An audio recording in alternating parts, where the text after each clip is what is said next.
Hello, everybody. Oops, my microphone is still on my desk. That's not very professional. There we go.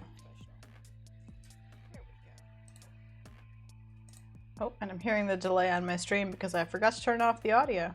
Fun. Okay. Hello, everybody. Sorry about the late start.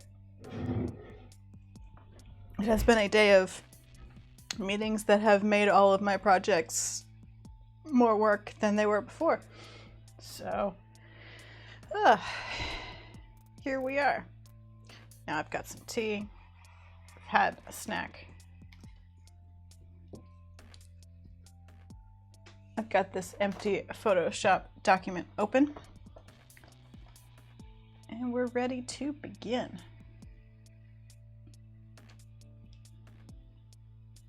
That's the reason I have changed the title to Pottery Spoilers. Is because I've had a pottery plan for a while now, and I wanted to get it in during Sword Timber, but it's turned out to be a thing that's really hard to make with slab building. Hello, Frymaster 127. So,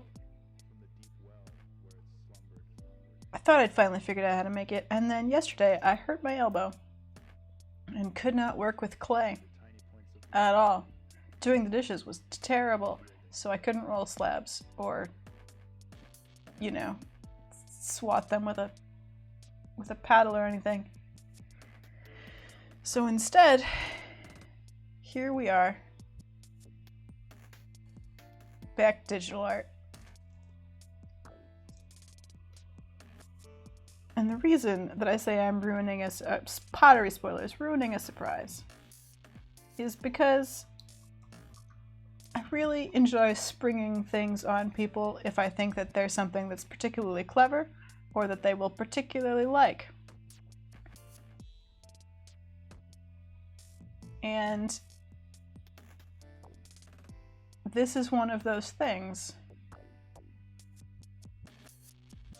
And I'm just sort of, I'm annoyed that I don't get to use it as a fun surprise. On the other hand, planning is probably better. Markgraf says that sucks. Hope it gets better soon. Yeah, I don't know. I think it's a tendon thing. I don't know what I did. Maybe I carried groceries at a weird angle yesterday or something. But gripping and lifting and gripping and twisting are not great right now. Lifting anything that has weight or pressing down, which is the whole of preparing clay. So instead, I'm gonna have to ruin the surprise. So here is the plan. The plan, long in figuring out, has been to make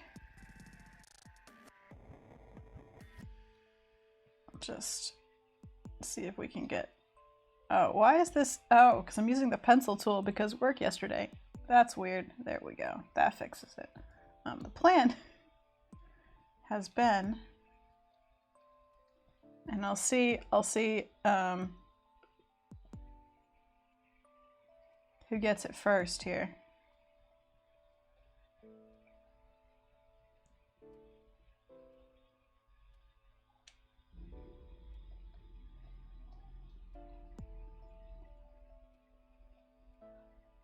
Plan has been to make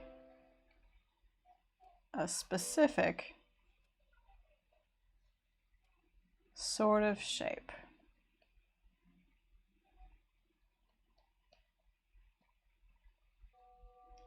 In clay. Yes! Shep in all caps says Amphora. That's why That's the first reason why I'm sad to spoil the surprise, because I knew that Shept was going to react like that, and it would have been so much more fun if I'd held up an actual clay one as a surprise.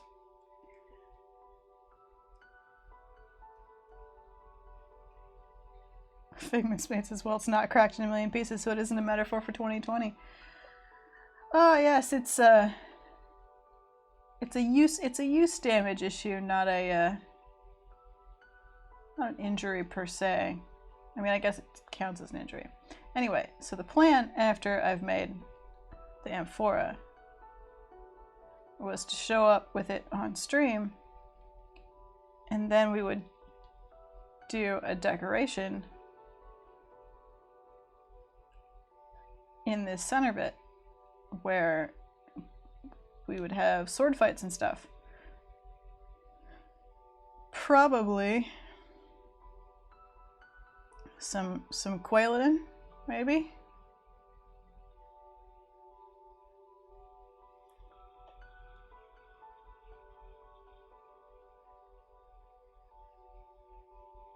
Some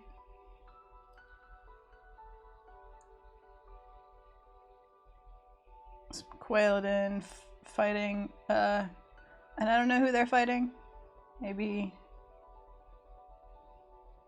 I'll just draw something menacing. Spears are good. We'll have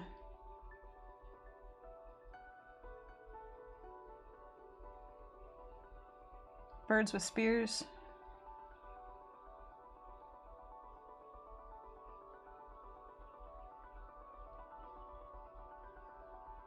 And, you know, patterns and stuff.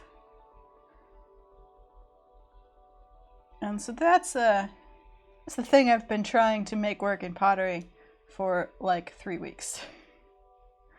Turns out, this is a hard shape to slab build, specifically this bit.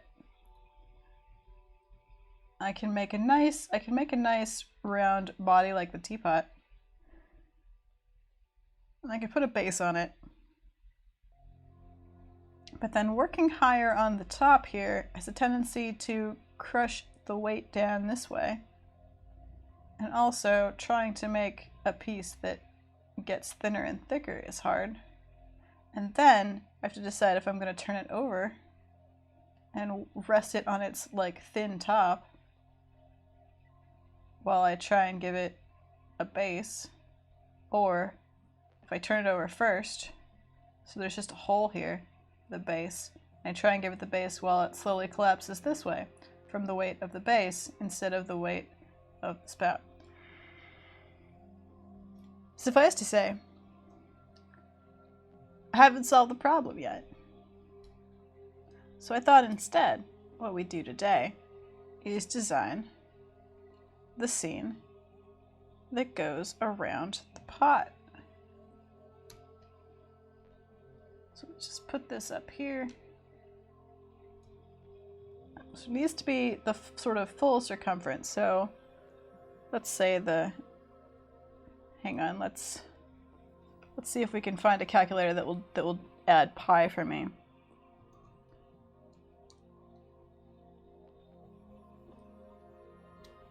Circumference calculator is good, yes.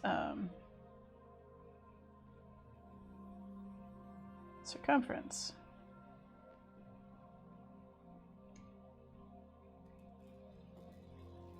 Okay, so let's say we have a 6-inch diameter.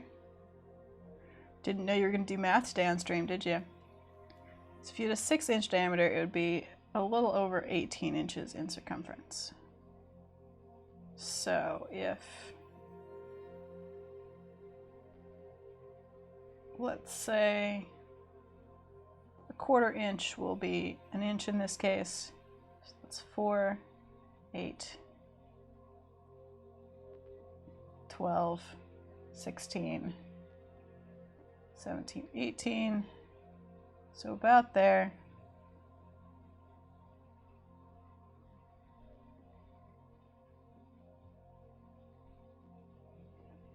And then height, let's say 4 inches. So 4 inches.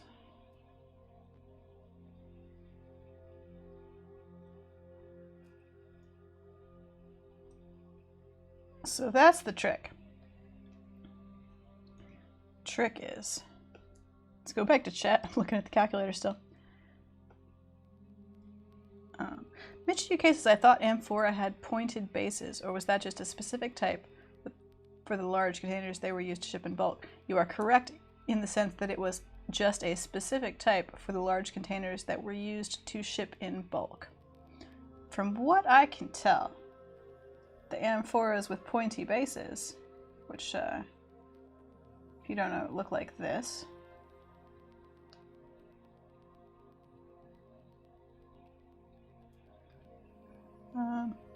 They appear to be rarely decorated.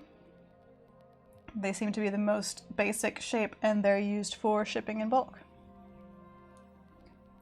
Decorative ones, and I can kind of give you like a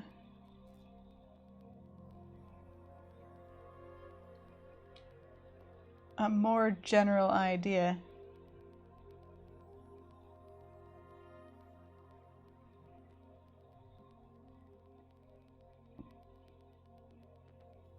Decorative ones have a tendency to be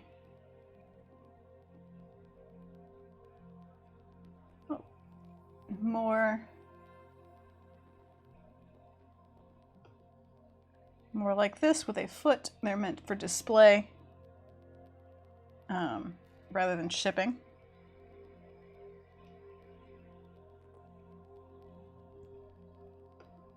Because there's no point in decorating, for example, let's see if we can find a good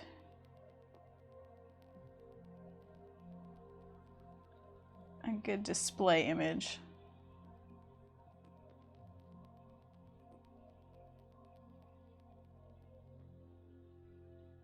These I don't think are actually ancient, but they're kind of the idea anyway.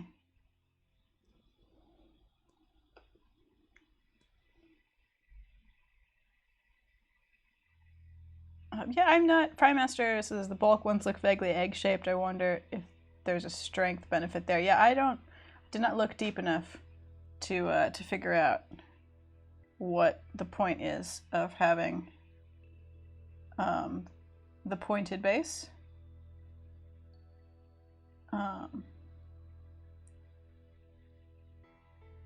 Rather than just, you know, a pot. You can stick it, but I could set this in the ground and it would be fine. Auntie Shepherd says you can stick it in the ground, which is fair. And then, so yeah, and then the decorative ones have a variety of this shape, basically.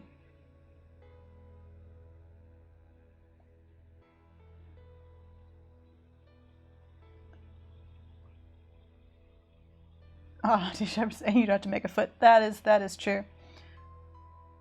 Although, if you're throwing an amphora like this, you're throwing it in 2 pieces. For your fun information, you're throwing the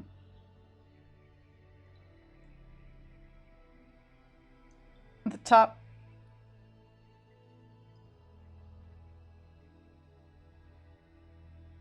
Then making sure it matches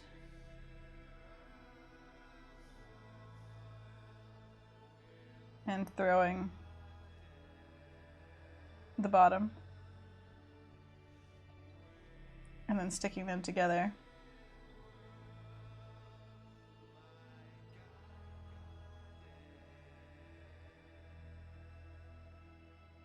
Hello Octopus Gallery, hello Not on Twitter, who says also maybe sediment settling in the bottom. Yeah, I don't know. If anyone's bored, they could do a research dive and find out. I just know how to throw large pointed vessels. Anyway, this is our shape of our scene. basically. And we need to make sure there's... So let's divide that directly in half. Oh good, half of 4 3/4. It's 2 and a half. Maths. So sort of think of this, and then there'll be handle attachments. So the shape of the scene is going to kind of go like that.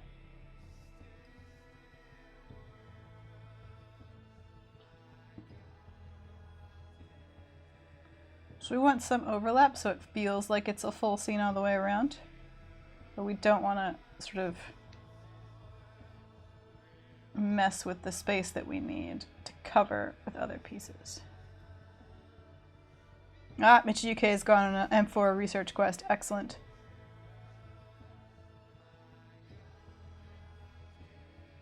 Octopus Gallery is watching on the phone while quilting, which sounds complicated.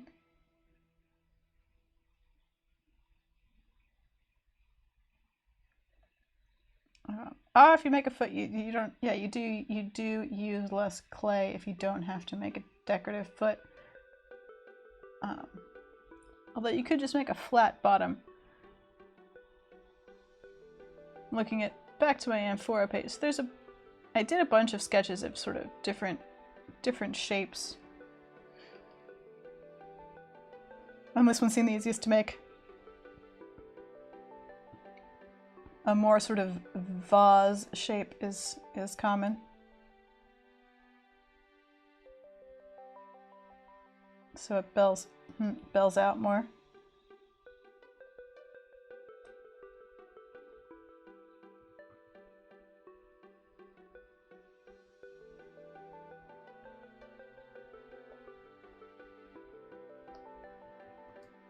So that you've got kind of a bigger top, smaller base.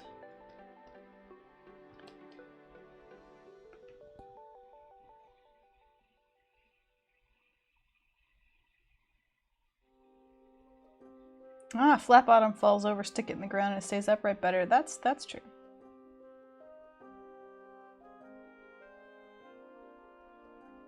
Increased capacity. Michiyuki says, okay, you could store far more Amphora of the pointy type on ships at increased capacity. Shep's right about the storage in the ground. So, we've learned something today. Storage in soft ground, and yeah, I guess you can.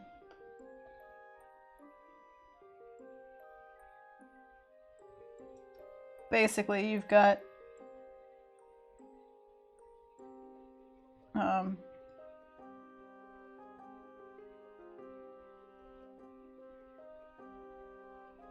you know, a sort of a diamond pattern thing going on. Ship storage. Shep is always right. That's what we learned.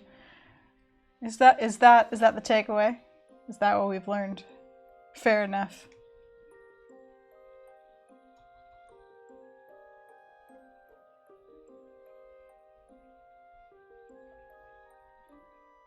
Maybe I just wanted to assign chat a research quest. Maybe I just wanted them to have a project.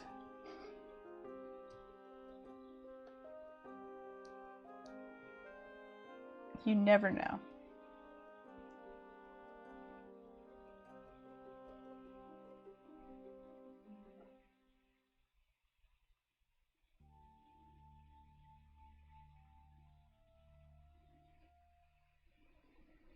Michiyuki.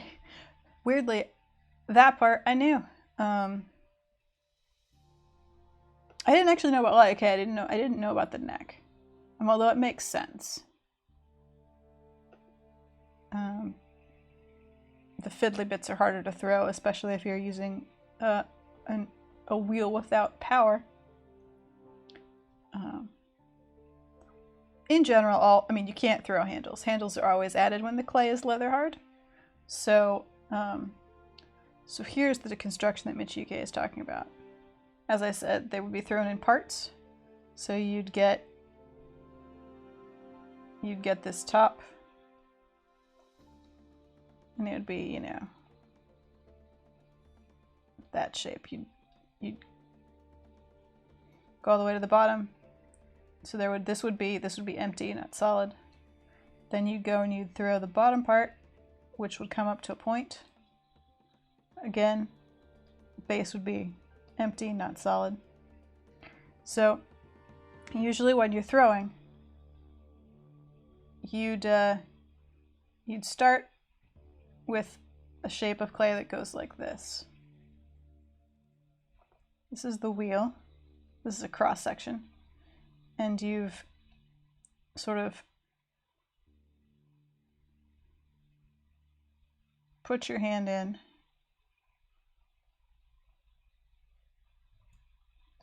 and made a divot, and you leave this bit here in the bottom. So that as you throw up, pull up, throw up, great, yes, good words. As you pull up, as you throw the pot, you still have a base. Am I going to draw hands throwing? Am I going to regret trying? Yes. Anyway.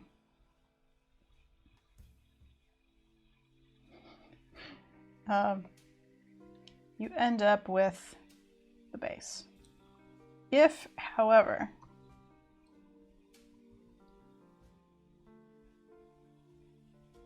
you start by essentially going all the way to the wheel, then you pull up to about here, you start to gather it in. You finish off by bringing it in like this. Then you're cutting it off the wheel, and you've got a pot with no base. Frymaster 127 says apparently the Amphora with distinct necks are liable to be older. Later ones were more of a continuous curve. Possibly because they started throwing the neck instead of adding it. So if you're adding a neck, then you're taking a coil, you're wrapping it around, and you're attaching it until you've added enough coils that you've got the neck. Then you're doing the same thing, you're taking a handle, you're attaching it, and then you're putting them together. And then you have an Amphora.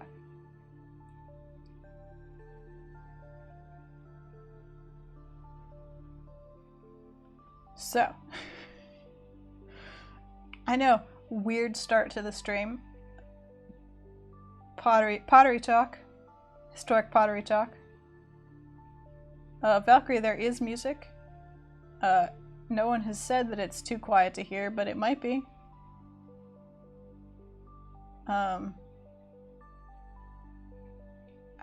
I don't know.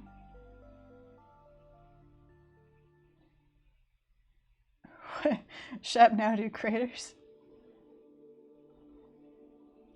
Continue the pottery talk. Crater versus Amphora.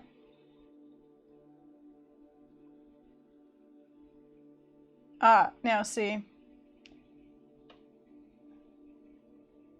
That's easier. Not to slab build. None of this is easy to slab build. But let's give you the Wikipedia example of a crater. It's probably not how you say it. I don't know. It's also getting kind of a southern accent when I say it. But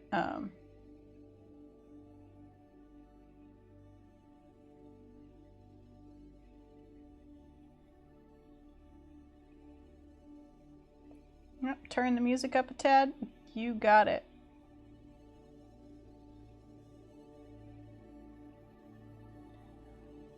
Now the question is, did that turn it up for you or just me?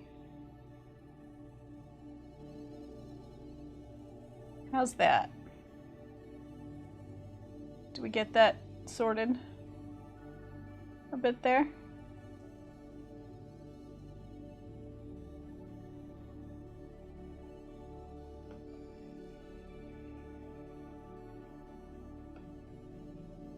Excellent. So anyway, this is a let's I'm just gonna look up the pronunciation quickly because I want to know if I'm saying that at all prop.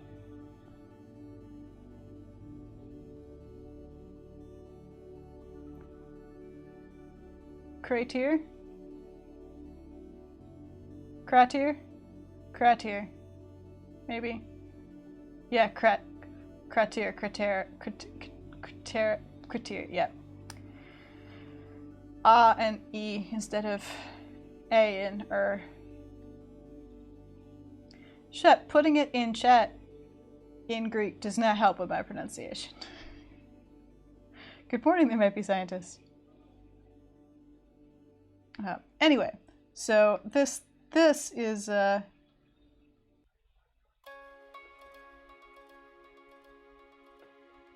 it's easier because you don't have to throw it in two halves.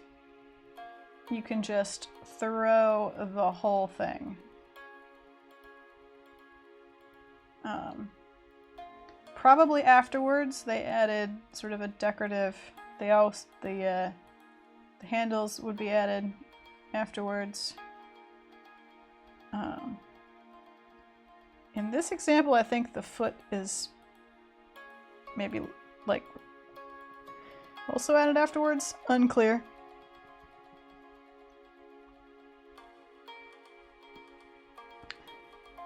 So thrown all in one piece. There were some examples that I was looking at that looked like they had yeah, super fun decorative handles, which would not, they would be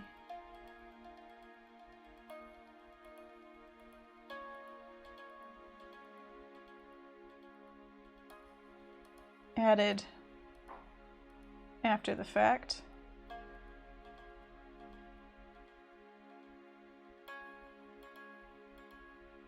I'm looking for a good example of that.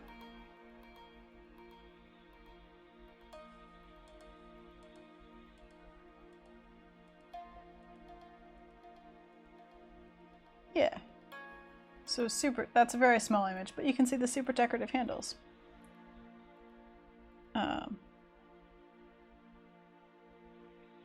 Oh, crater.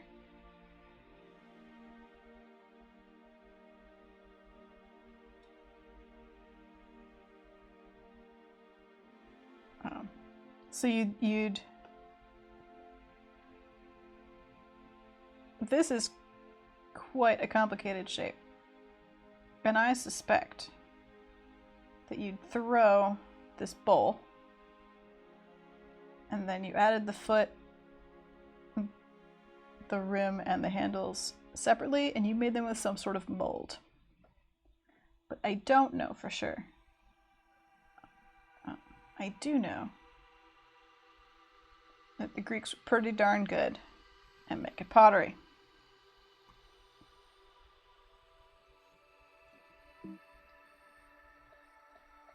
Where are we there?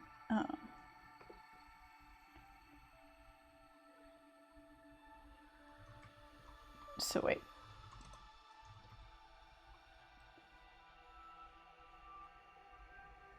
The internet does not want to give me a good version of a Greek jar. It sort of believes the decorative amphoras are actually jars, which is not that helpful. Google image search, but a jar is usually more of a boring storage vessel, and what layers anything on anymore, and is like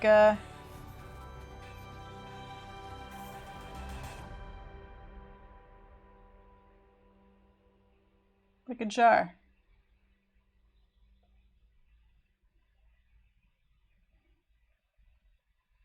You know, jars.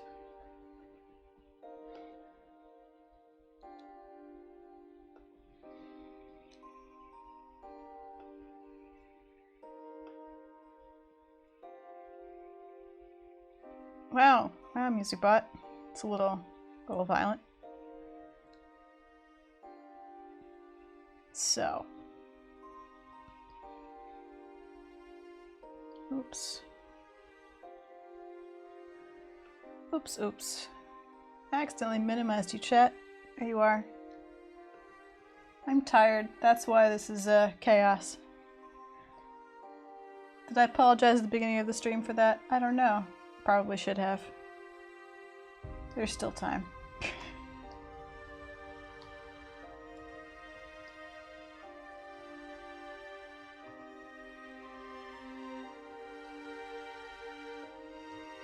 And it's the part in the stream where I just... Oops. Where I just add canvas.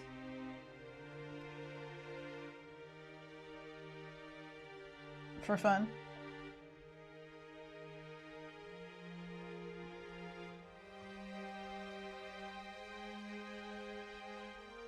Just 'cause.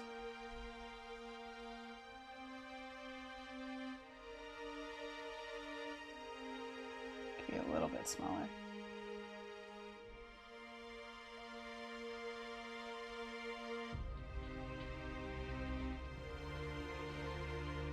Oh, I better save this file.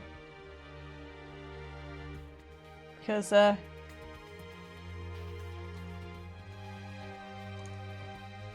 you know, saving.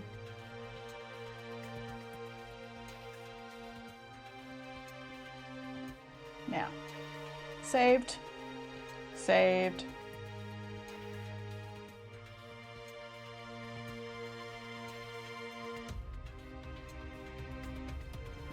Apparently it's easier to lecture you on pottery construction than it is to think about what to draw.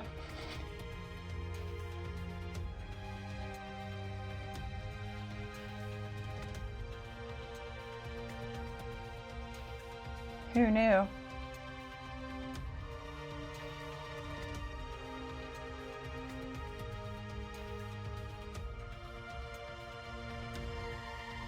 Oh wait, hang on, how many? I've gone mad with power. I've made the canvas like larger.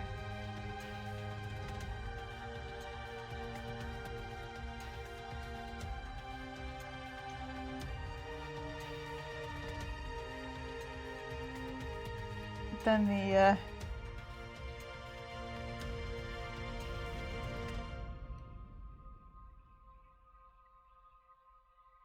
original actual measurement.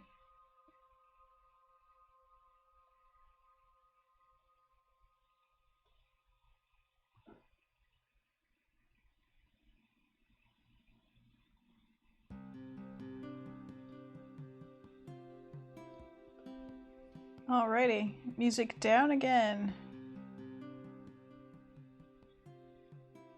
Yeah, I think that part of the problem is that the music is, every time it's a different track, it's a little different in sort of aggression of volume.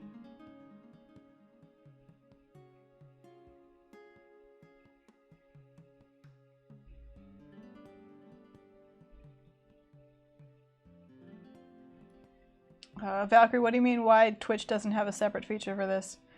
Oh, different. Well, because I'm playing the music on my computer and sending it to you. So the problem is actually OBS. OBS doesn't seem to have a self-contained capture for computer audio, so I have to use a thing that combines my output and input for computer audio. Which is weird because it doesn't necessarily mean that what I'm sending to you is the same volume I'm hearing in my headphones, which makes it difficult to balance.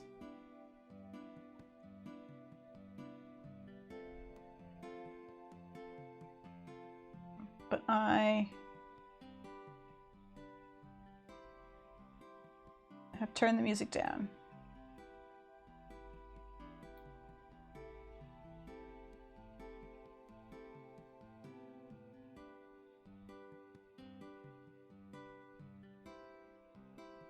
No worries.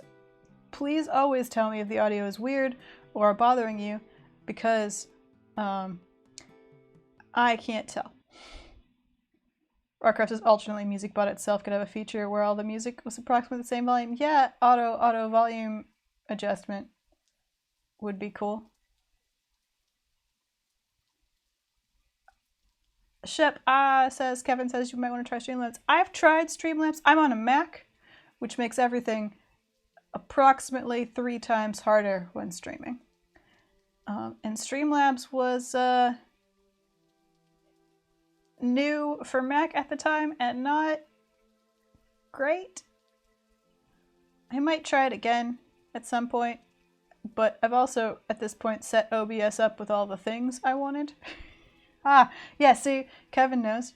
He made sympathetic noises as soon as you said Mac, says Shep. Yeah, everything is harder and more frustrating on Mac. Also, and I'm just going to say this fully publicly because it's right, OS X Catalina is a bad operating system. It's a bad operating system. This is a brand new laptop. I've owned it for not that long. Already, once, it's gotten stuck in screensaver mode, and I had to manually restart because nothing I did would bring it out of screensaver mode. I've never seen that happen before. I don't know how it happened, why it happened.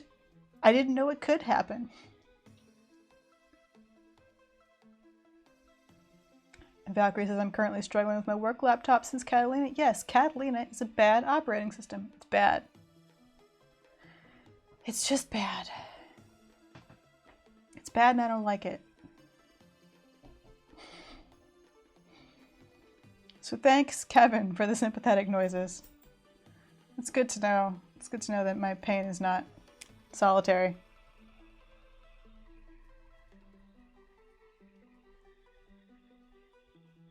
Oh, no worry. I can complain about Windows too if you want. Although I've been a Mac user in my home office for a long time now. But Windows made the move to be like more user quote friendly, but it just sort of makes it harder to, makes it more like Mac, harder to find anything in. I could rant about Mac OS for quite some time, but it used to be nice because it used to always work. Anyway, trying to get the audio music to you at all on Mac was quite an adventure. And now that I've got OBS doing the thing and sending the broadcast, I hate to, like, mess with it.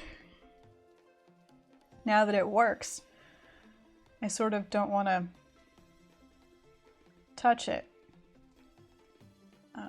But I might check and see if Streamlabs has updated their Mac version since it came out.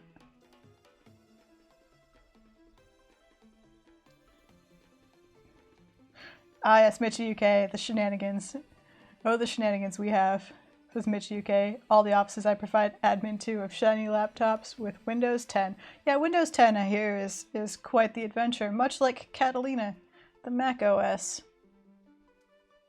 Windows 10 is full of questionable decisions. Let's put it like that. Let's make it sound.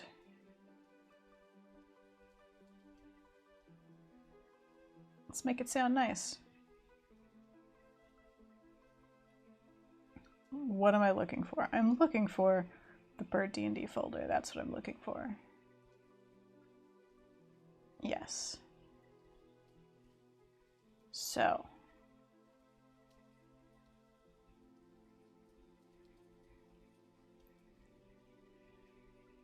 Oh, what do bird... What would be fighting? I'll just open some images.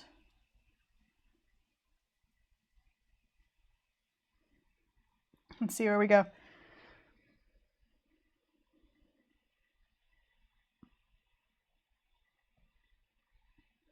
Oh, I've launched chat into an OS rant. Except for FriMaster127, who looks after Linux servers and therefore has a more peaceful adventure.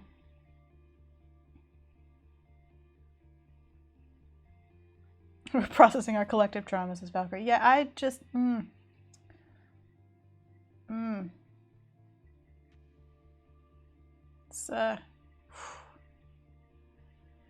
it's very annoying.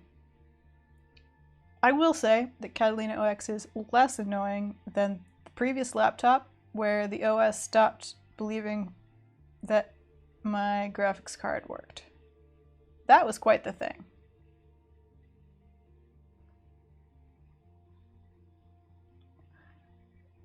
And by quite the thing, I mean forced me to pay for a new laptop.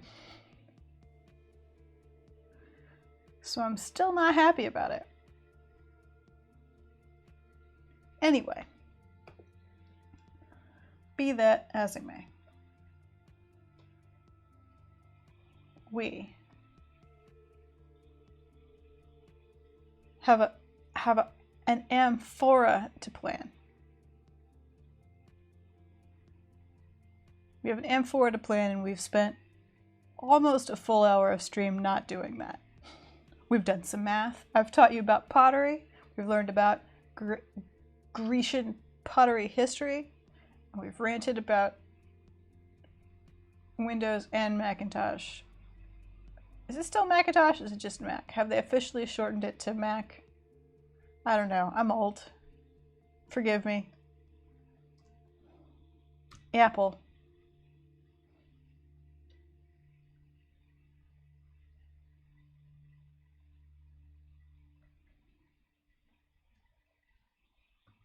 Oh, the other thing to remember is that this side connects with this side.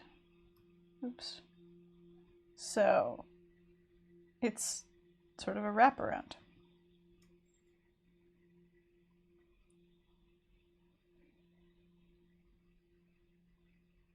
So actually, what's probably a better idea is if this thing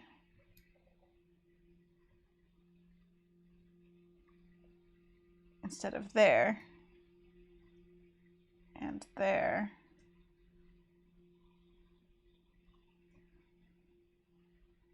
is more like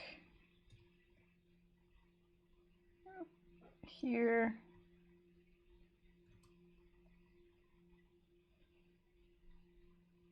and here.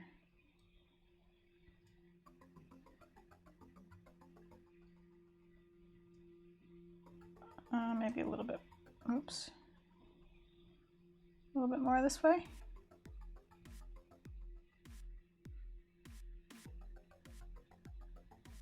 Now that is the actual center line.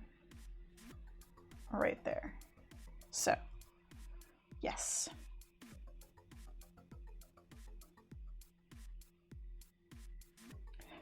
Looks like those maps of the world that try to show how the world is 3D since it's UK. Yeah, but it's kind of like that. It's a flat version of what's meant to be a 3D wraparound image painted on a build surface.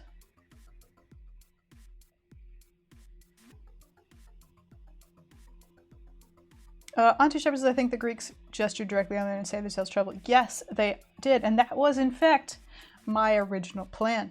My original plan was to have an amphora ready to paint upon, and then we would put it out onto the table, and during chat we would draw directly onto it and then slip paint it. But I don't have an amphora made. So instead we're going to plan.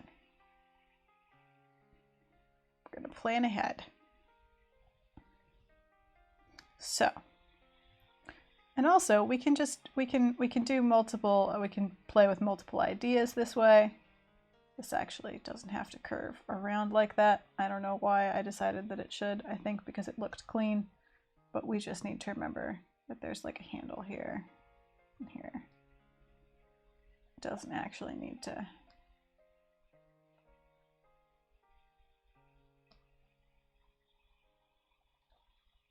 There.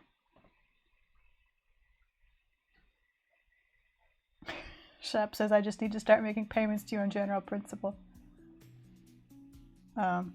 Yeah, see, that's the fun. See, this is what I meant when I said I was spoiling the surprise.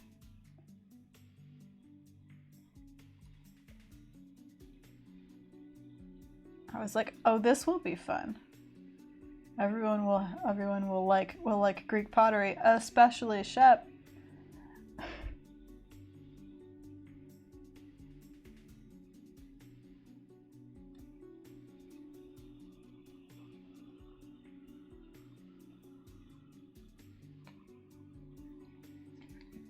But instead we have to draw. So chat, what epic scene wraps around our amphora? We've got bird D&D, animals, wildlife. We're pastiching. We're not gonna. Is pastiche the right? I don't even know if pastiche is the right word. It's not exactly satire. I think pastiche is the right word. We're not actually trying to make a replica of a Grecian scene. I don't really feel the need to draw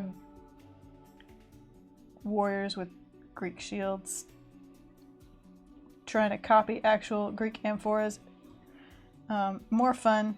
Oh, Hades is a Potu. Apollo is. Now we're just making gods as Potu. Daphne and Apollo, but birds. That has potential. Scenes of Greek gods, but birds. Put that there. Gods, but birds.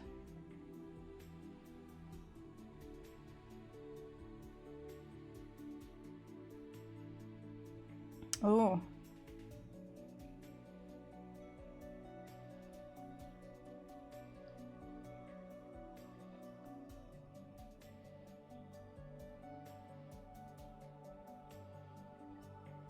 Haha, Shep says this was the plot to make me not want the amphora. We decorate it with Potu.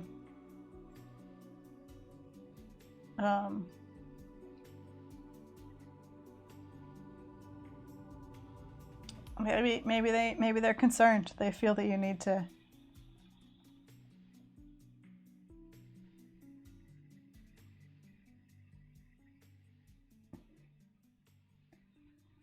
conserve your space and money. I don't know.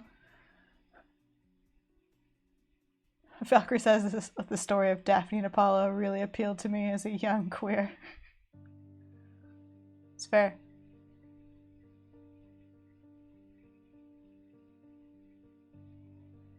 Ooh, farmers. That's cool. So that's birds.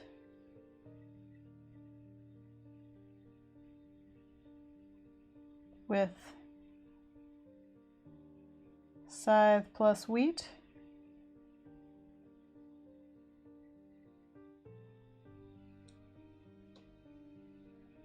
That's a pretty good one. Could have quail scything the wheat. Just gonna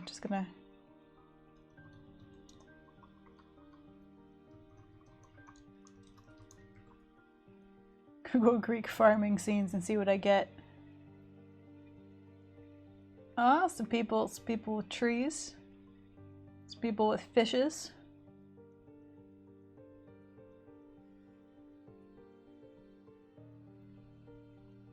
I straight up don't know what those people are doing. Oh, a lot of people with trees. A lot of harvesting dates, it looks like, on Greek pottery. Oh, this one's fun. We've got a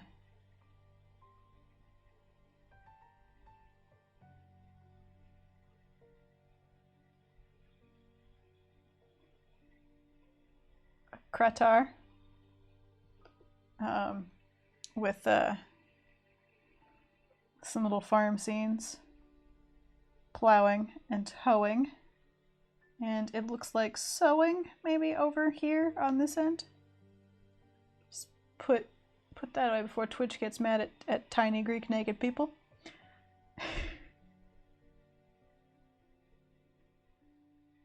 Ooh, Sheepguana herd.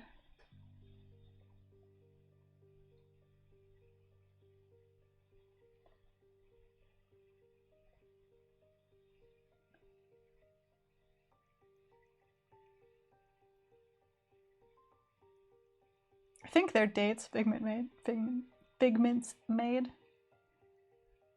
Possibly I just played too many hours of Assassin's Creed Origins, and whenever I think of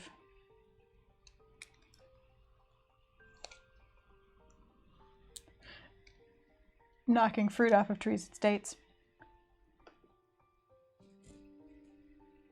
Okay.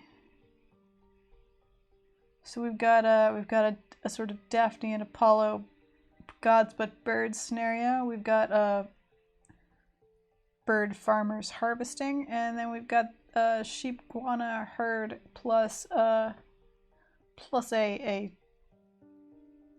shepherd, I guess.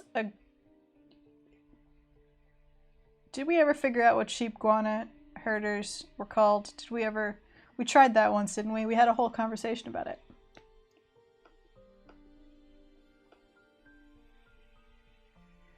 Well, this is the longest I've ever streamed without actually drawing anything useful.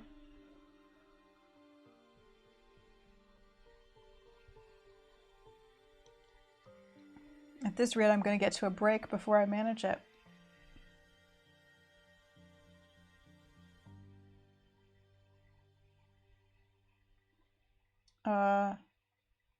Shepherd is pretty good. Shipgirders sounds like a part of a sailing ship or something. Oh yes, get to know nature. There is. I know what you're thinking of. There is an excellent. There's a number. Octopuses were a pretty good.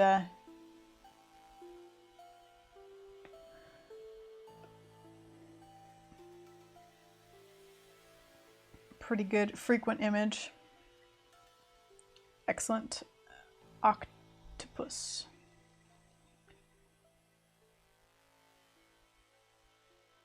So sea theme. What would we do? What would we do with a sea theme?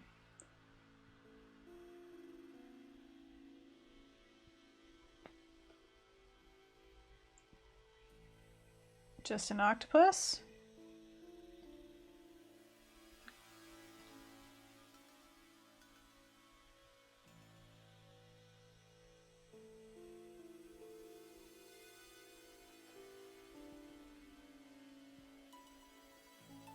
Fish?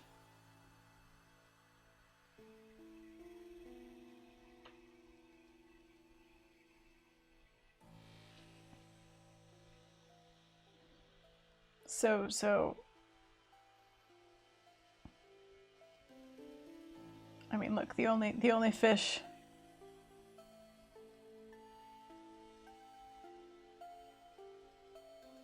okay. Nope, that's just food. Wrong Google search term.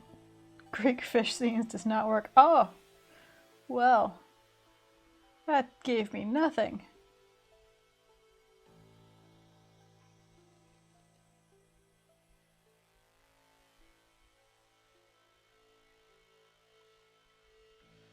I could have sworn that I have in fact seen Greek pottery with ocean stuff on it. Octopus, seahorse, dolphin, D&D. Could use the pirate character captain. Says Michiyuke. Sparklefish says a reverse mermaid. No. It's weird. It's weird. Too weird. I don't wanna do people legs.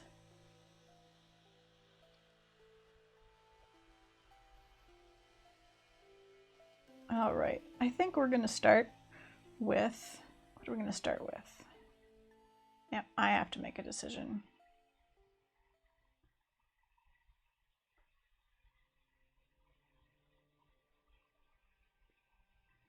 We will start with, I think, the Sheepguana herd.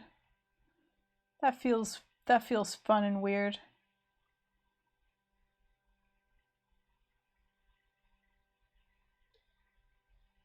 You know? Feels appropriate.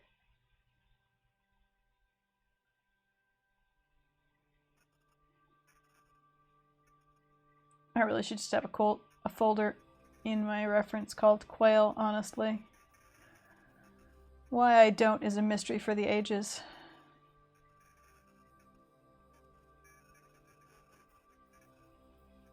Have I not even put the California quail in here?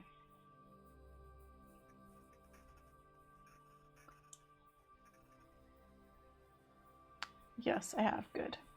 Well, at least some of them.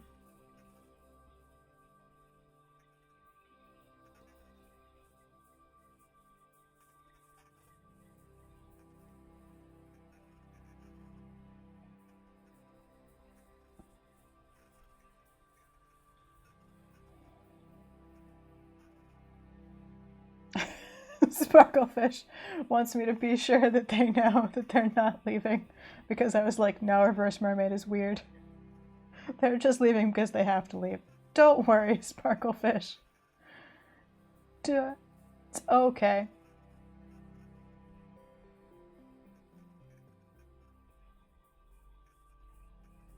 Have a good evening. Or morning, or middle of the night. I guess it sort of depends on where you are. And they might be scientists is off to get haircut. You can have haircuts. How unfair.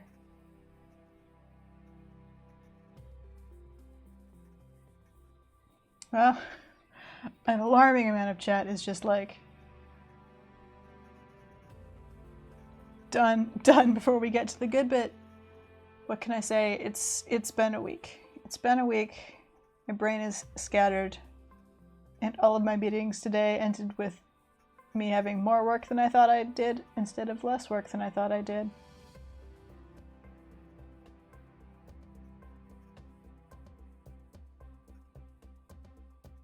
Which is no fun. Now I'm trying to figure out what.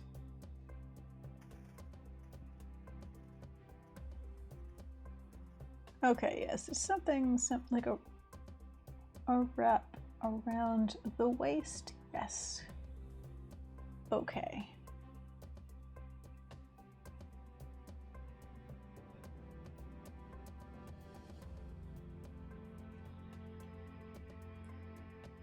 Got some reference open here.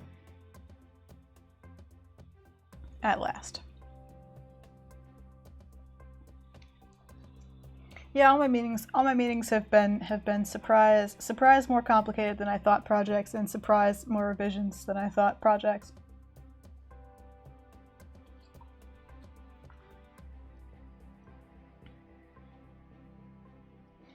So it's sort of a casual stream today, you may have noticed. So there's our template. That's our plank layer. So my thought is, so this is kind of the main bit of the front. I'm pointing at I'm tired and distracted enough that I'm making an image with my hands over the Cintiq that you cannot see.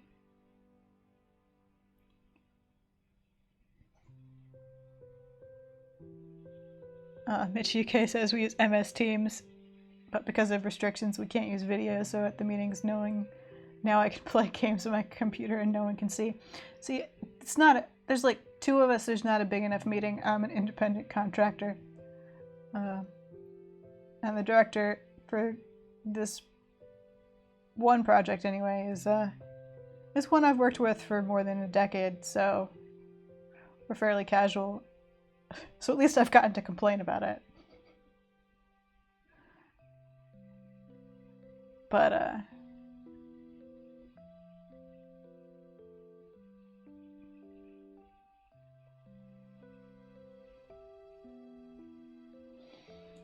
yeah, it's I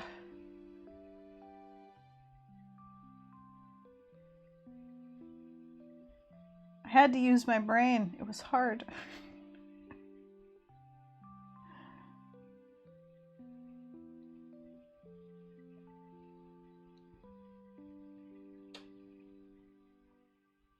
I wonder what a shepherd's crook from let's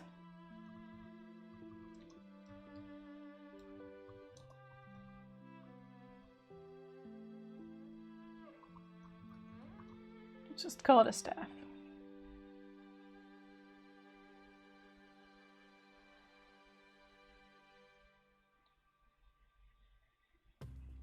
Okay, so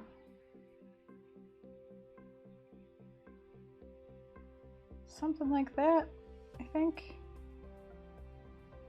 is the impression the internet has given me.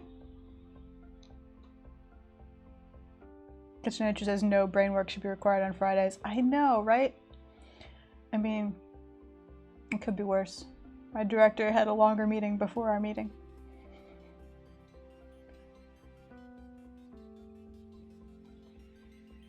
So, you know,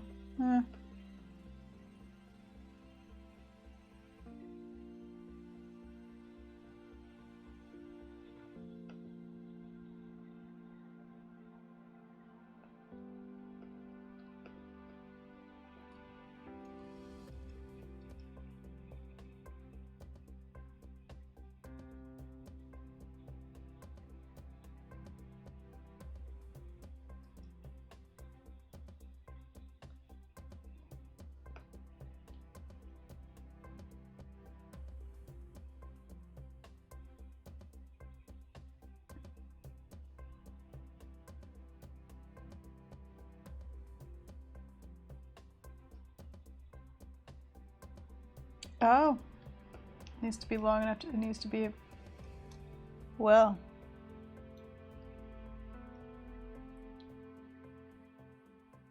the one I saw certainly wasn't.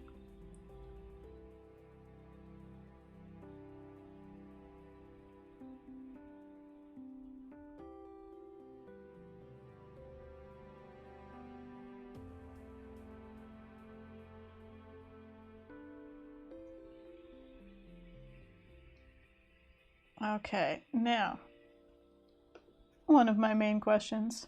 Fake crooks.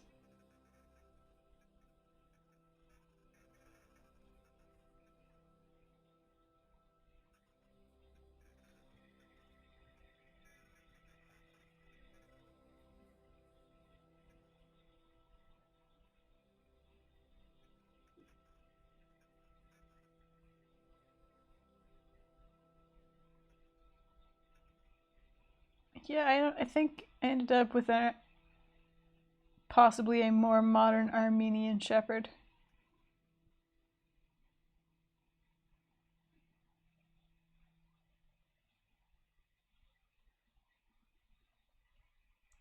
That's fine. We'll make it work. Because after all, we are making this up as we go along.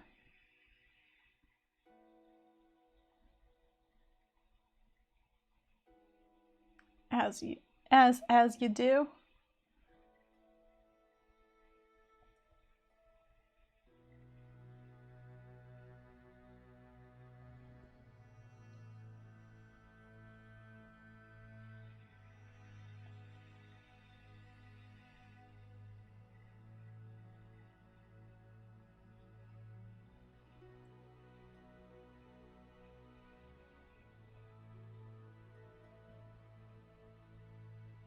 Our craft is having trouble with a website, apparently.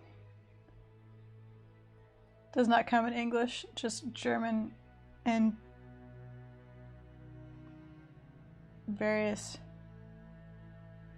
Asian languages.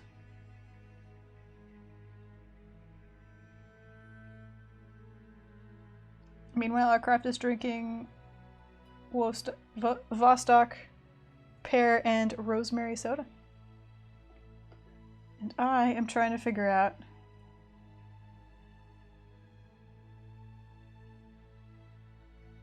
for the sake of how these things seem to usually be posed, we'll have two hands on the crook. And now here's the trick. Here's the trick, friends. In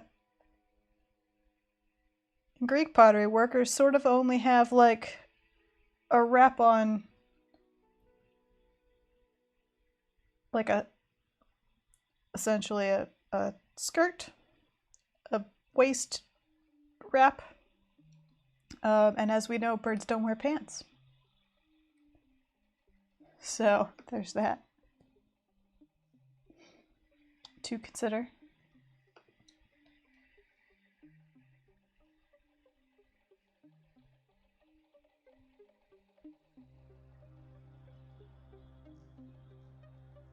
Our craft's pear and rosemary is a unusual combination, he says, but tasty.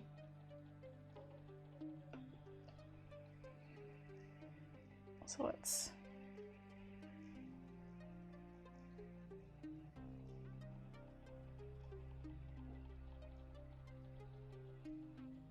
try to get the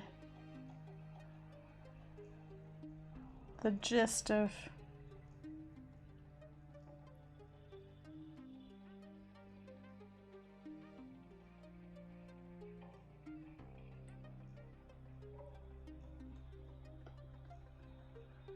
now what to dress this bird in. The word I have been given is not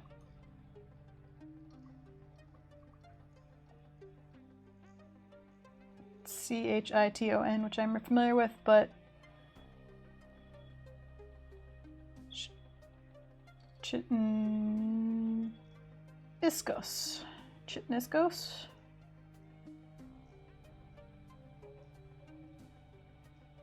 Okay, we can work with that.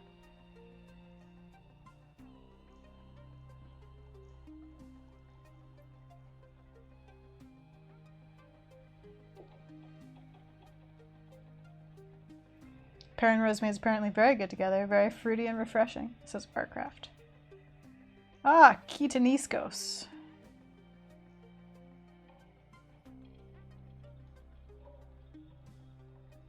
There's something I'm worse than pronouncing than French. It's ancient Greek.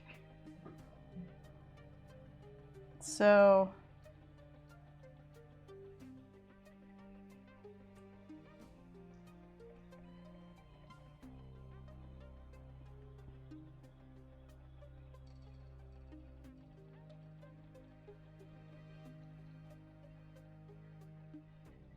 kind of go with this.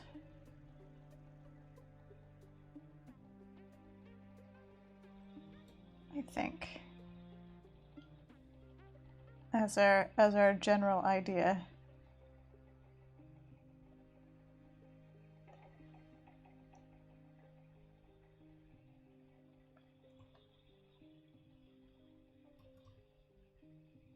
Off the shoulder on one side.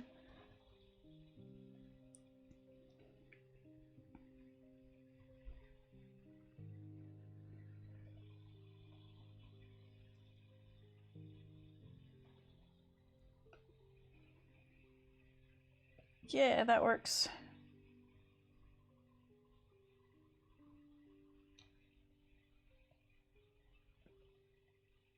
Apparently it's mostly pear with rosemary, more as a side note.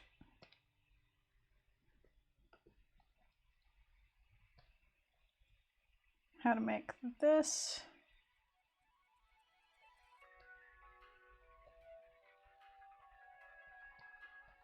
Interesting in, yeah, we'll go with that as the way to formalize Greek style birds. Good, good.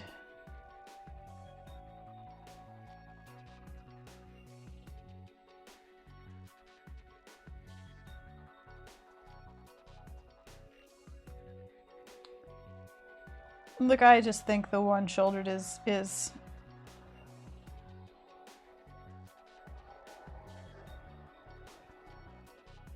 that is weirdly the exact image I already had open for reference.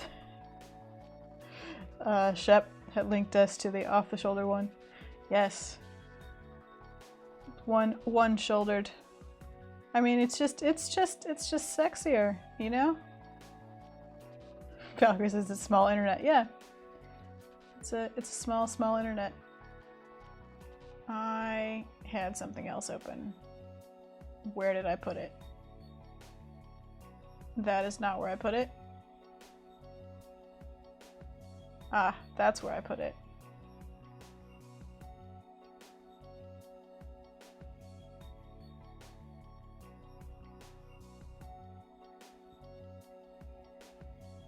Too many windows. Valkyrie says, love that quill, by the way. Thank you. Now, Sheepguana. What does a Greek stylization of a Sheepguana look like? Well, it won't be in that folder. That's the reference folder.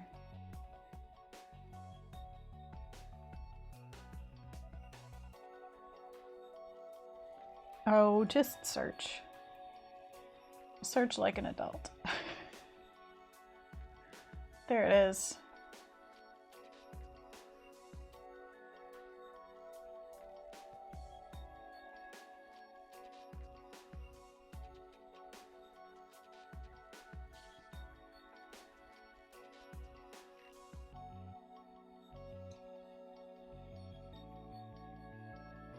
Probably more like the medieval illuminated manuscript one. I think. Valkyrie, yes. Sort of. The design will be distorted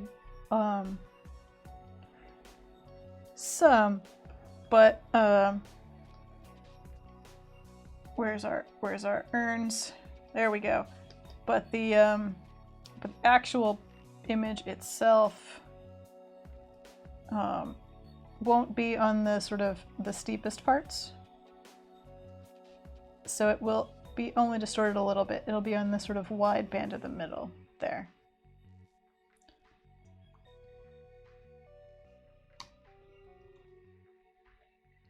That was the wrong way to turn off. That was the way to turn off.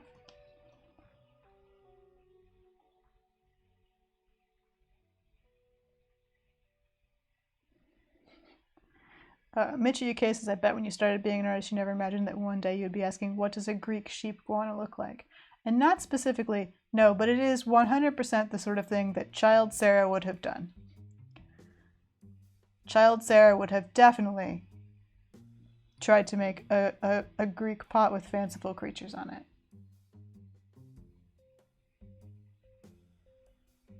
But Shep says, presumably you can correct when drawing on it. Yeah, it's sort of like...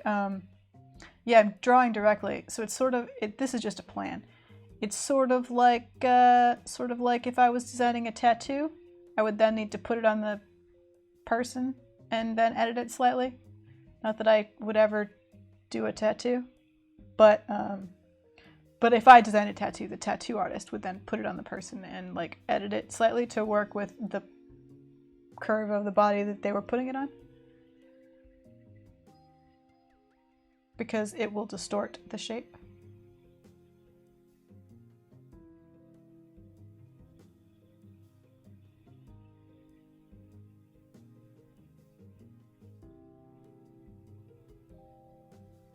Ooh, socialist poster bottles. Let's check that out.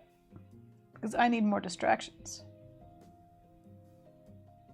English, please. Women's choice of Vostok.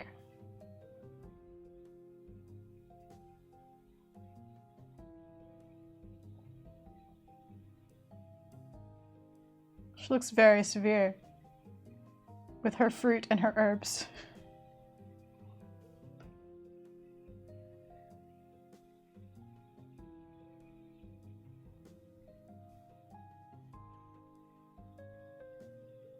Very, very serious. All right. Sheepguana.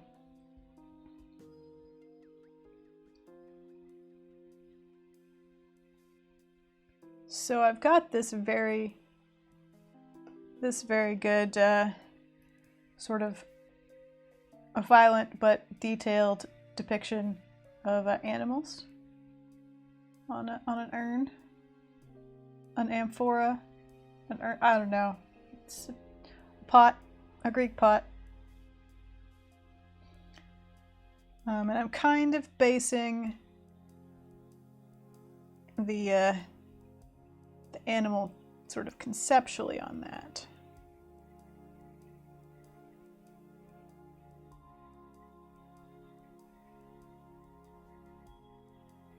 That's sort of the vibe I'm starting from. And then I've got our old medieval and realistic references here for Sheepguana, in case anyone watching has missed that particular in-joke. Sheepguana. Let's put that over there.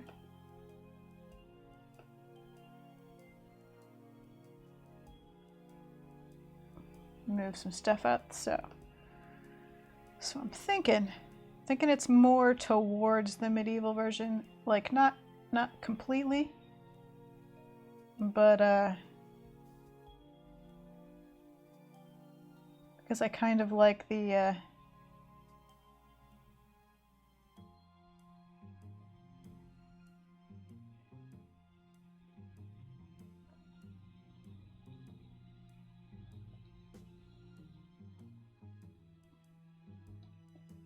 hilarious detail on these animals.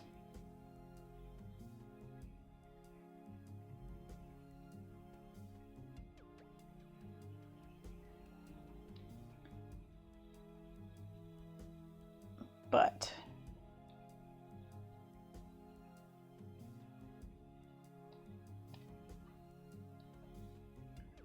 I also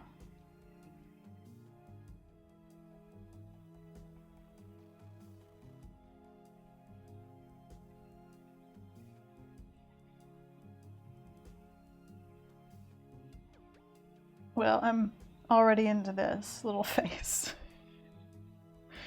But I also want it to be sort of stylized enough. It feels different.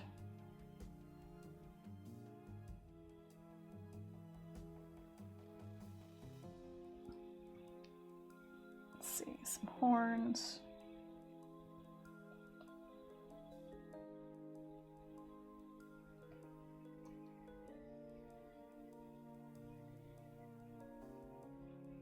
And then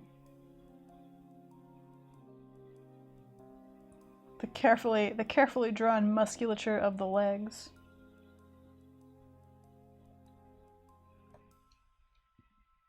Because that's a thing that Greek pottery was certainly into.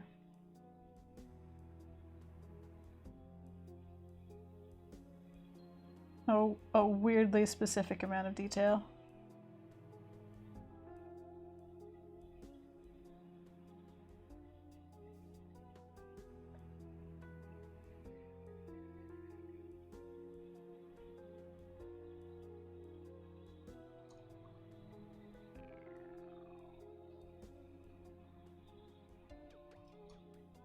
let's. Do we want to give it spines? Oh, yeah, let's go for the spines.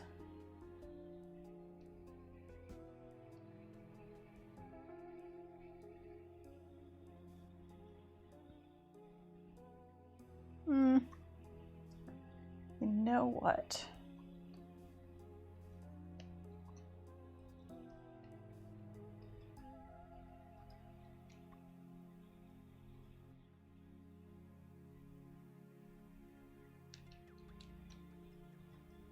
I'm gonna go back to that medieval one.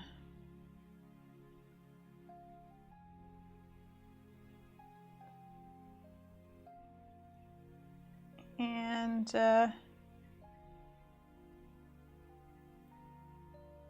take more of a page from that, I think.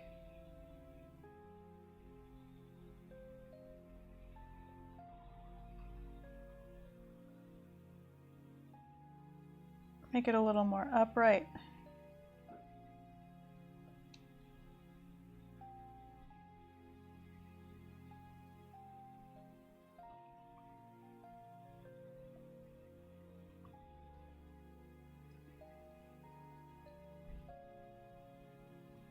Because why not?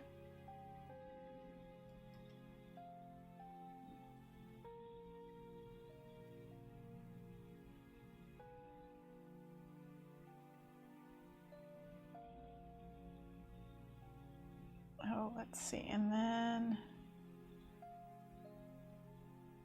that.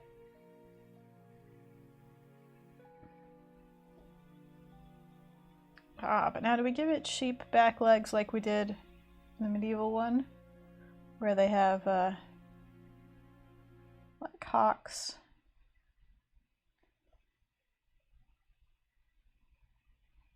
Or do we give it iguana legs?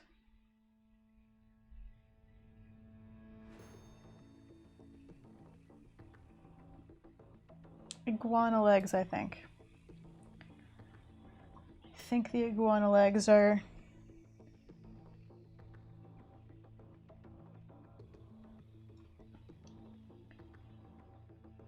more fun.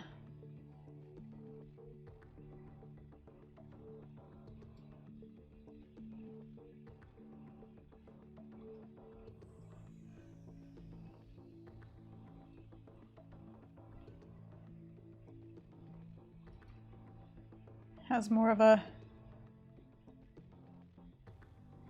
vibe, if you will. Oh yeah, because then I did like a rough kind of thing.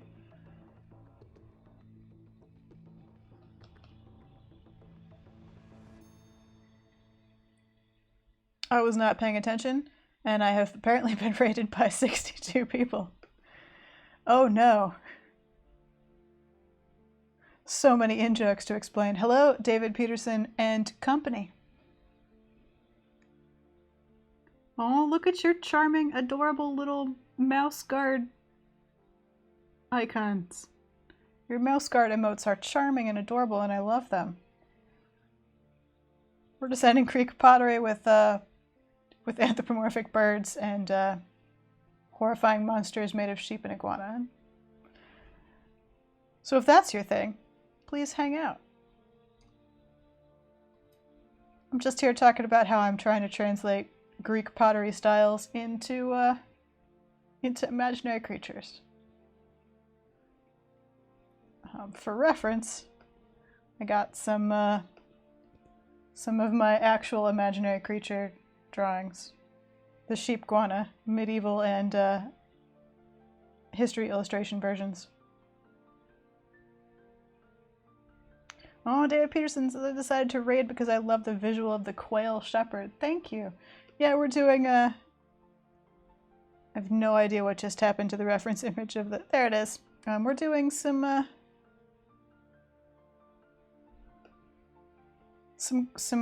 Greek pottery birds. Because I'm actually going to make the pottery, but I couldn't before this stream. Is the iguana sheep a real mythology thing? No, David Peterson, it's not. It's an internet joke. It's an internet joke that went too far. As all internet jokes do. How did I do? Like that. Like that, kind of. Sure. And spikes. Spikes are fun. I apologize if the audio is picking up the truck backing up noise going on outside. It's quite high-pitched and I can hear it through my very serious headphones.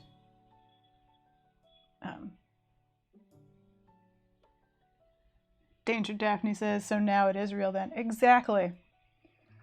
Once it's on the internet, it's real forever. Does that make sense? It doesn't really, does it? That drawing, we'll go back to that in a second. Let's figure out the tail. Because we have to do like a bunch more of them. This is a herd, obviously. You can't have a quail shepherd with only one sheepguana.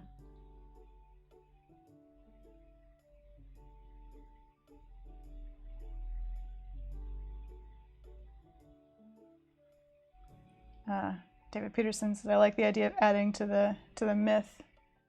Yeah, it's I've found that it's been great fun to create sort of a weird mythological world full of strange creature in-jokes for my streams.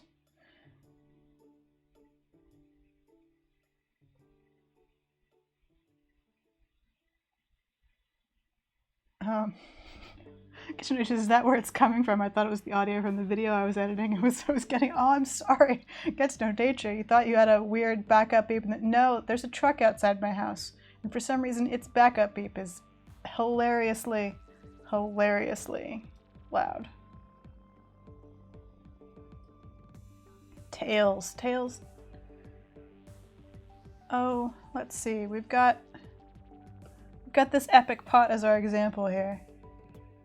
It's not. They don't go kind of everywhere. They're kind of restrained. The tails, given what else is going on. Put that back in the corner where it belongs. Glad Gets No Nature has realized now that it's not their video editing.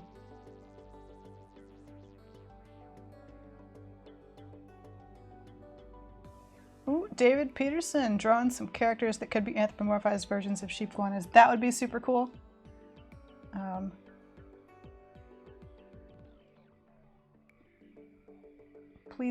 Please do share. I'm at Sarah with T on Twitter. If you post stuff on Twitter, please do share that with me. That would be great fun. Just gonna go for a clean tail sweep. Just this is the worst curve. Oh, Friday.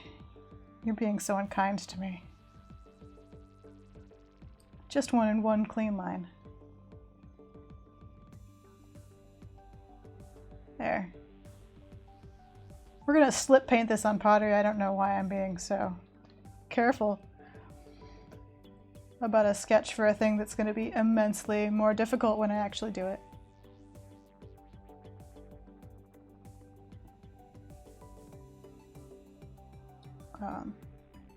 Yes, Auntie Shepherd, they're explaining the story of the sheepguana, the history of the sheepguana, which is there was a poll about what I was going to draw on stream.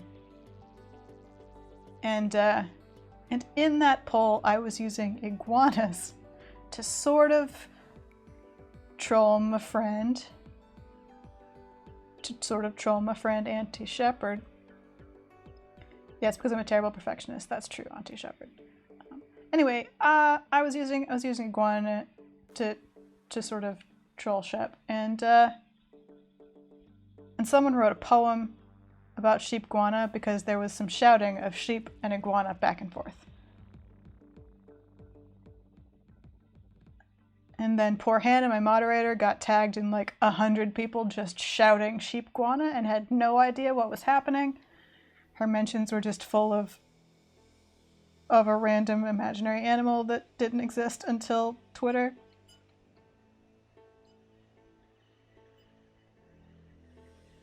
So that was fun. Had to apologize for that. Oh, let's put the stripes on the iguana tail. That's always fun. Oh, too many stripes. They kind of end there-ish.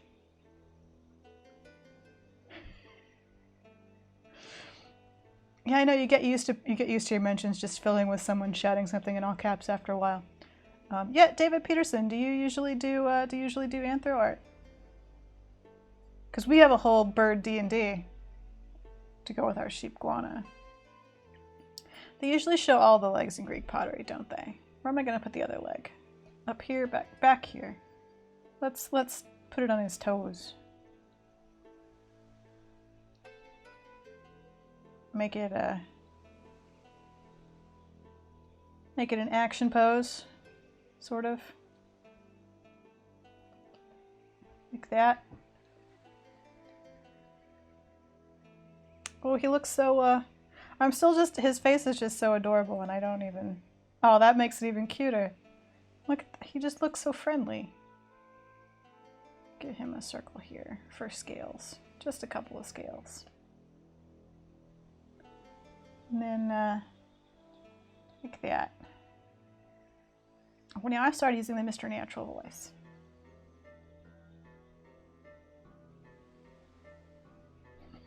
I'm the mouse card guy, so yes. Okay, that was a fully fair explanation.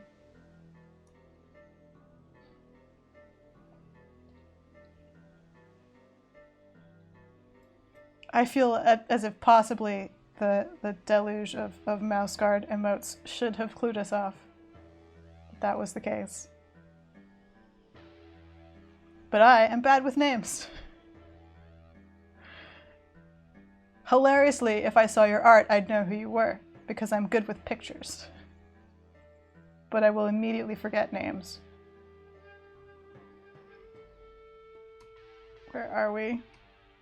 What am I doing? All of my keyboard shortcuts.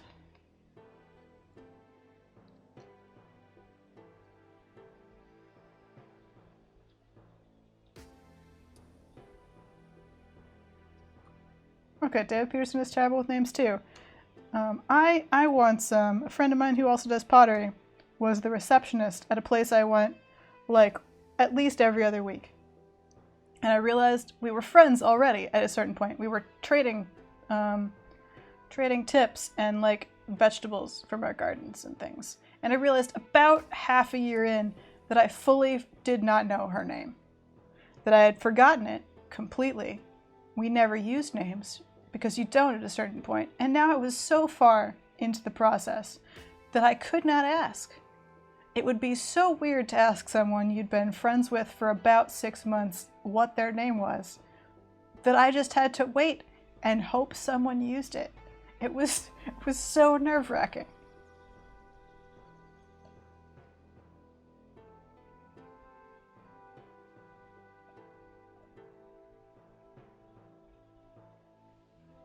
Oh yeah, everybody, mouse guard is great. If you don't know about mouse guard, you should Google it. I could Google it.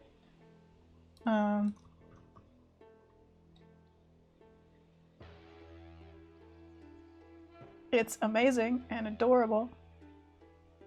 And the art is great. And you will all like it.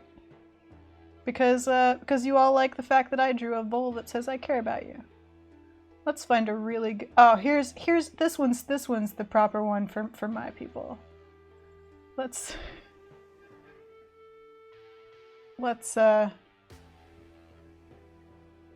put that up there.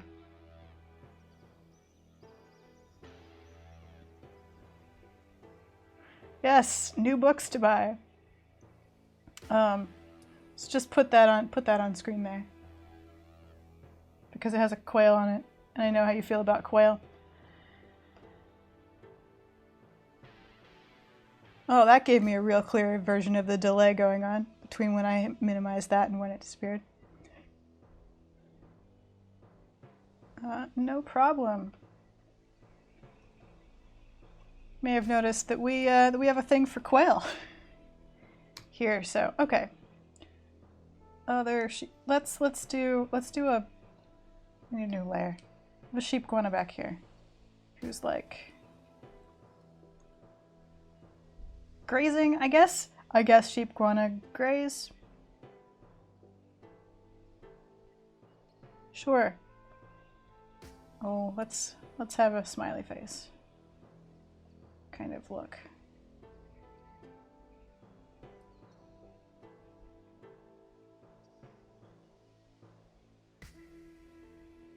Yeah, like that.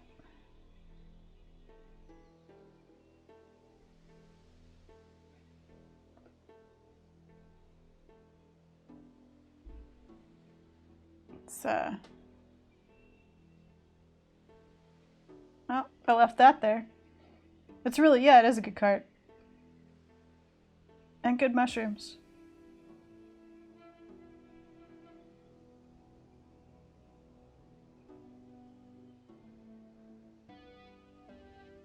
And a good quill.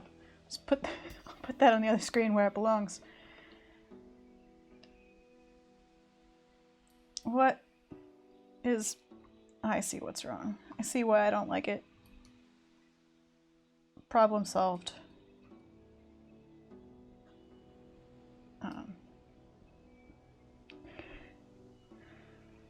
Thanks for stopping in. It feels weird to be, thanks for stopping in, David Peterson. Now it feels like I'm name dropping, but I'm just reading the username. Thanks for stopping in, David. Thanks for bringing some people. I hope the folks that hang around have fun. We're pretty chill. I'm trying hard to live up to Bob Ross's example.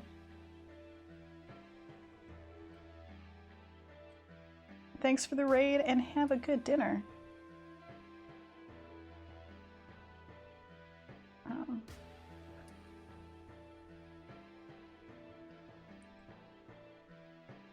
Folks that stuck around from the raid, the plan from the beginning of this stream, which was pretty dull, I'm gonna say, and I talked a lot about how you make pottery.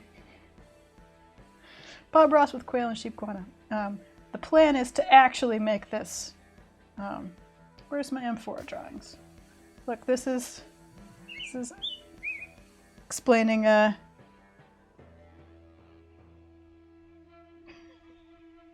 explaining how pottery is made. Anyway, we're actually making the amphora and slip painting this on there is the plan. But I hurt my elbow, so I couldn't make pottery this week. So instead I'm over planning. Which is kind of my general mode of operation anyway.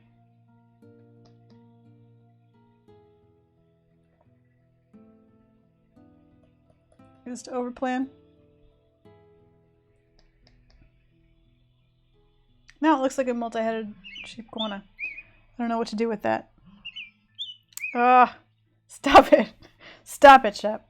Stop making my phone sing at me. There, it's muted now. Look, it had to be on. It had to be on because of business. And I forgot.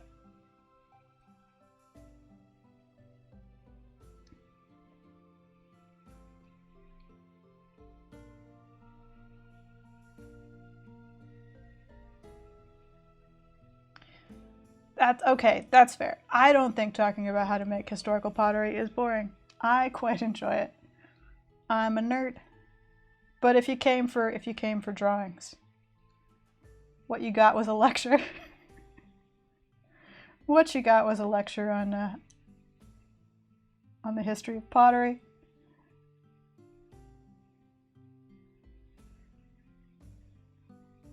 Which is fine.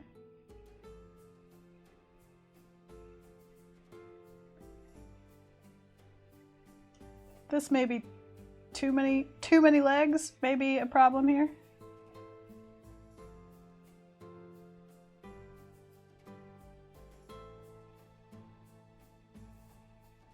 We'll see if I can make it work.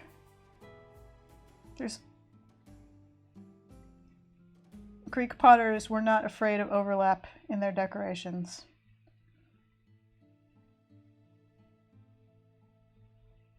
And we can do a fun thing. Yeah, this will be fun. We'll do a fun thing with the tail. Yeah, that's what I was saying. It's almost, it sort of looks like. Oh, it's gonna be such a pain to actually do. Why do I bring these things on myself? I ask you. Why do I?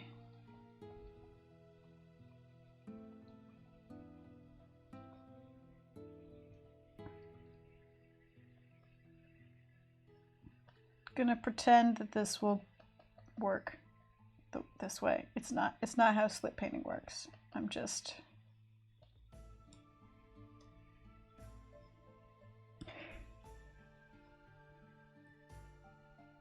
well, it has to have a herd. Okay, and then what we'll do is we'll make the tails kind of a fun decorative element, and then we'll have the rest of the herd over here. Oh no, I'm gonna sketch. What is this one doing? Running, maybe. Let's have him jogging.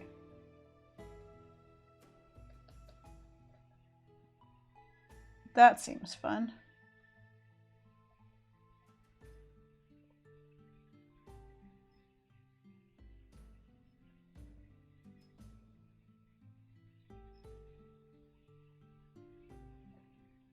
Oh, how do iguana run?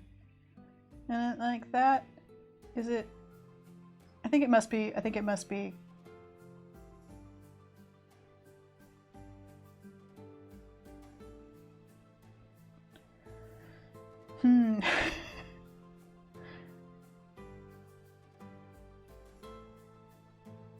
Must be like this, kind of?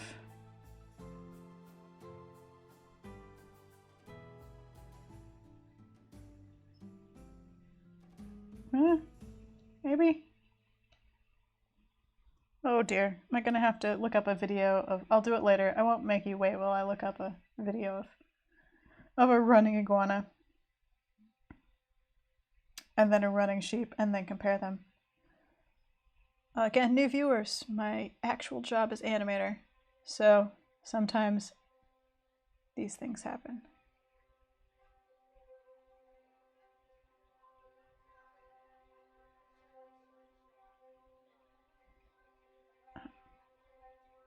BGU cases, in fairness, I did ask about types of Amphora. Yeah, I mean, it wasn't without prompting that I launched into an entire explanation of Greek pottery and construction.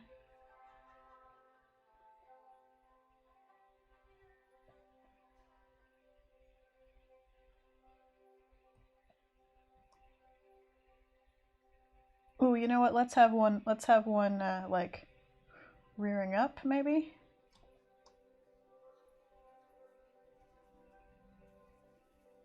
Yeah.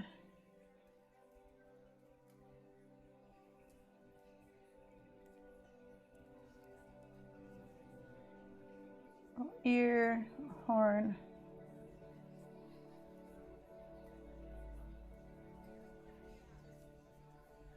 Leg goes up here. Like that. This means the tail can go like this. Fill in that space here. We'll ignore the back legs and pretend that we can't see them, because that's just too much complication.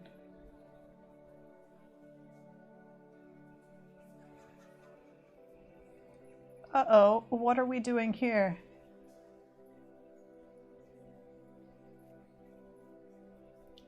Maybe another shepherd.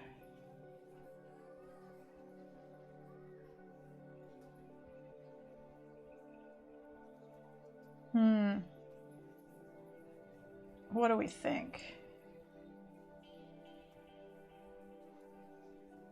We need something here and then something to fill up the space. And we've got these sheepguana kind of launching themselves this way, and they'll meet. Don't forget that it's a circle, so they'll meet here. Whatever, they'll be coming towards whatever this is.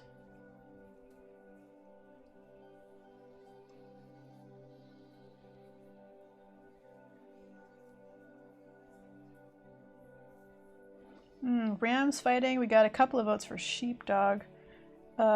Wouldn't a shepherd have a sheepdog? I don't know. It's sheep, iguana, and a quail shepherd. Do we have dogs? Amphoraception. A quail carrying an amphora. Yeah, oh, that's...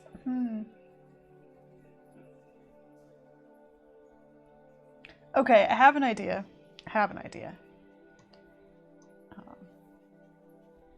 We'll stick with Lady California Quail, because why not? What layer even are we on?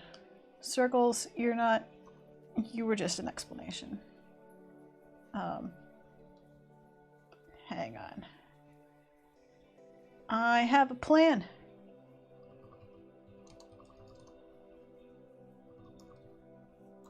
Go with pouring water. Yes.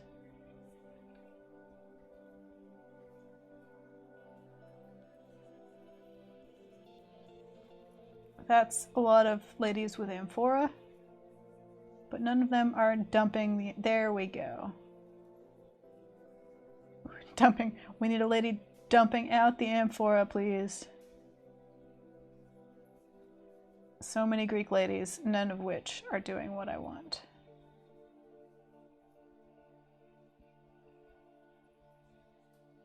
Greek ladies, why are you not...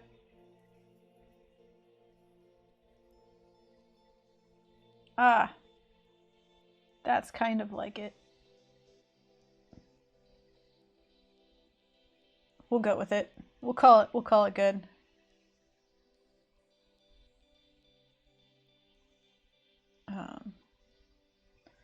Where's McQuail reference? There's McQuail reference. Good. Okay. So what I'm thinking is we go over here. We've got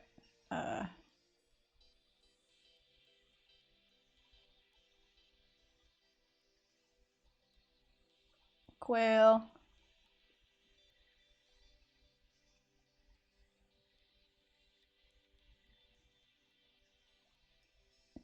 Do.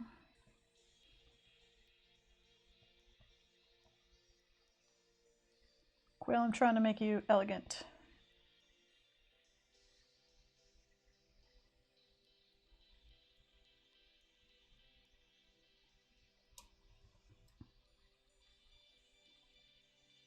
Because I like the idea of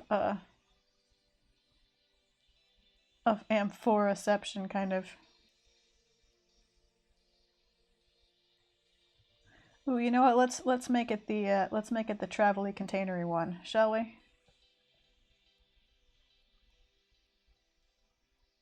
Since we had such a detailed discussion on amphora types. Amphora types is a fun word. Right. I recognize this sketch is a sort of a hot mess. Bear with me.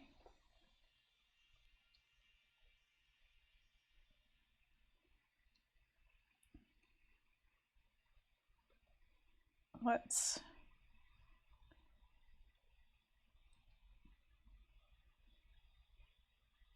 see if we can make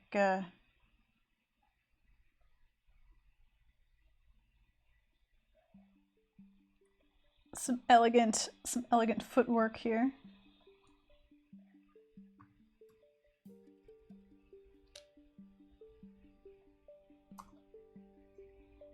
And because we're a fancy lady, no one shoulder for us. We need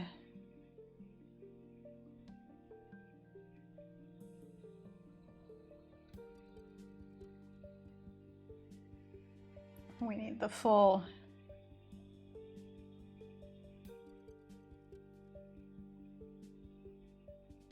Oh, I've forgotten the pronunciation already. Because it's not shittin'. Long E? Ah, well. Shep will correct me.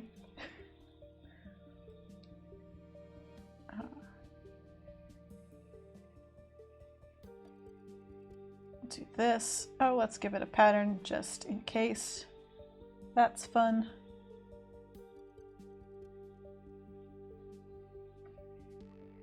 whole thing needs to be larger and tipped this way.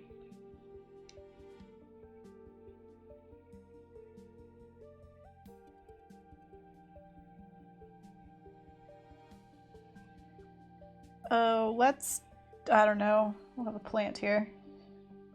That makes sense, right? Decorative plant.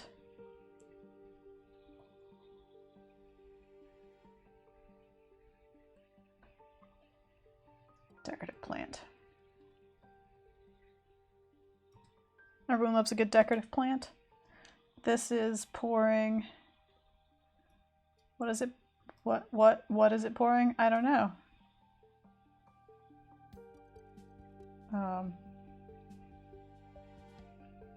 It's pouring a graphic line on pottery is what it's pouring. It's clear it's pouring gin. Sure.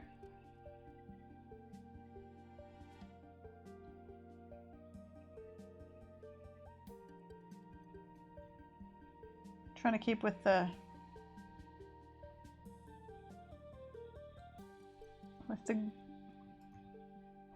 Greek kind of line work here.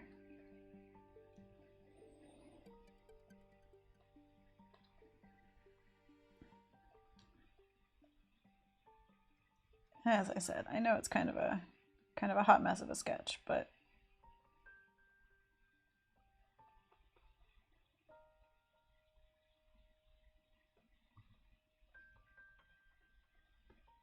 it does get the point across.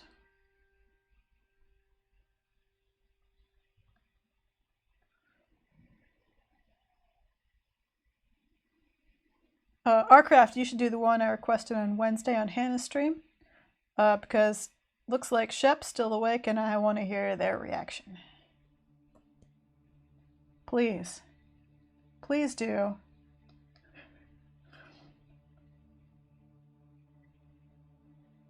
The gin we did not do on Hannah's stream. New viewers, Arcraft, friend of the stream, longtime viewer, has started doing gin reviews for us around the last third of the stream. So that's warning. We're going to talk about gin for a bit. Please drink responsibly. If you enjoy the gin review, Arcraft has a Ko-Fi that you can drop a couple of bucks in. Because apparently Arcraft is spending a significant amount of money on gin in order to tell us about it, if the amount of different gin we've had reviewed so far is any indication.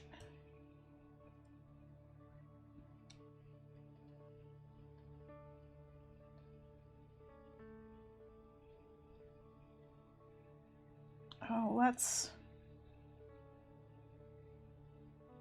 add some. That's not how bird feet work. Sarah, draw birds all the time. That's not how bird legs work. It's definitely how bird feet work.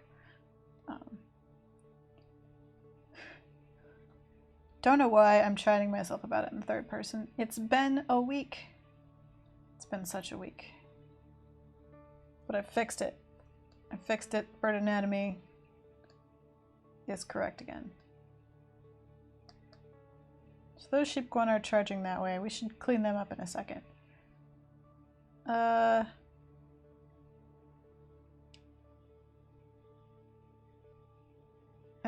I've discovered a problem. We really need a Sheepguana that's like here. You know?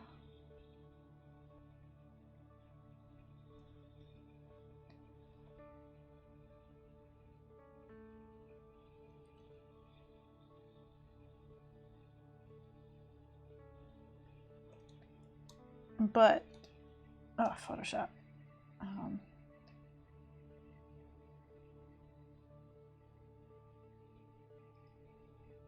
But that means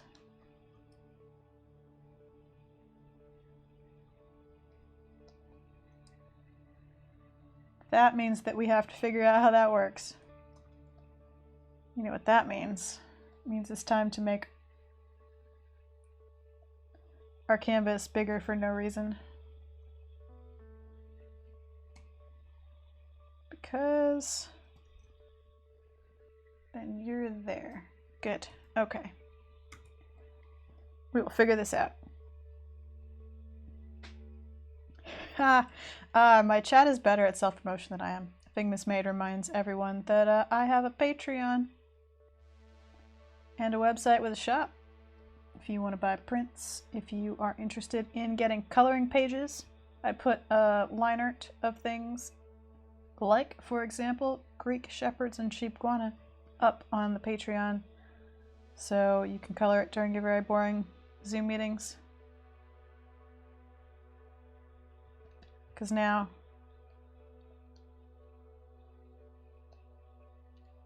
all of those meetings that could have been emails are Zoom meetings instead of in-person meetings, which is slightly better, but still not amazing. Still could have been an email.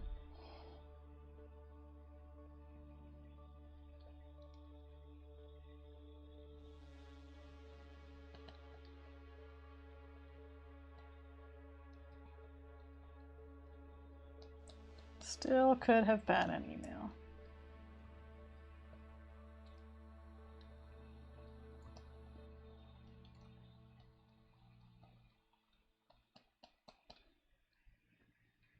Oh, that's what I was forgetting. The spines. The spines. Can't forget the spines.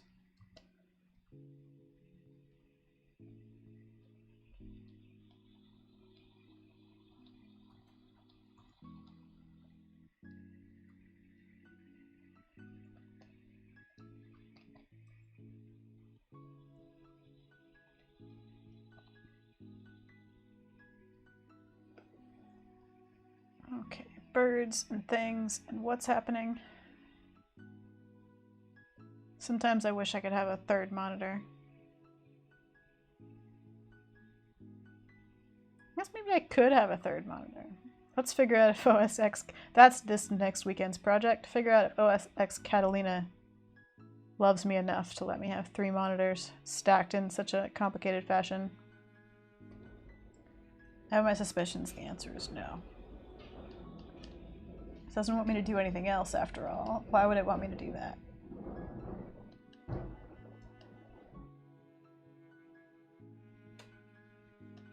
Sure head quantifiably bigger than the other Sheepguana. It is. What have we done?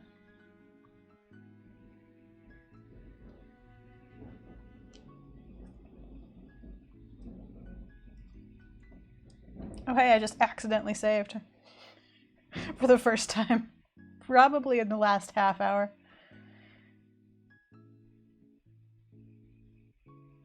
Alright, this is... How did our craft describe it on Wednesday? I believe you described it as the meat gin. This is called Butcher's Gin.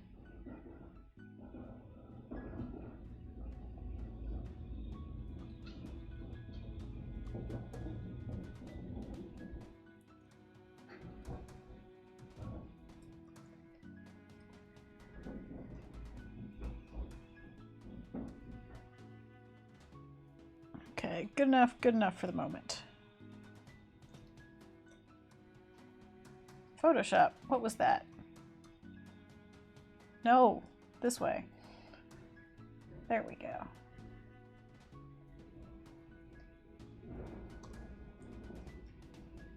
Now we deal with this side.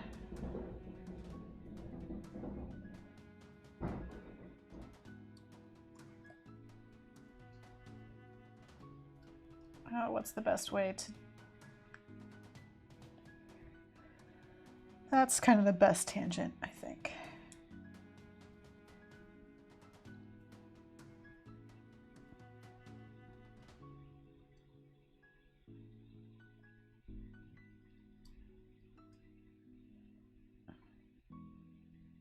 And have that kind of there. Because I want this to be kind of separate.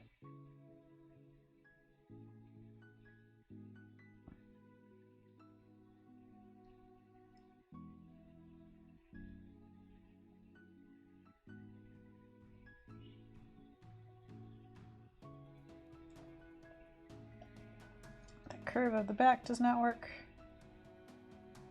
Need more fluff. Kind of like that.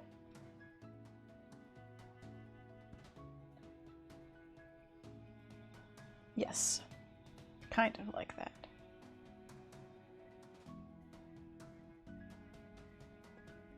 Well, there is a phrase that I've never heard before. A meat sommelier. Okay. So this gin was created in cooperation with a butcher and meat sommelier. Because apparently, that is a thing you can be. Says R. Craft, and I agree. Who knew that meat required that level of knowledge and dedication?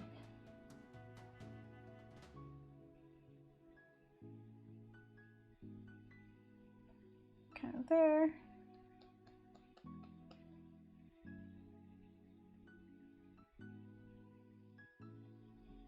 Horn back here.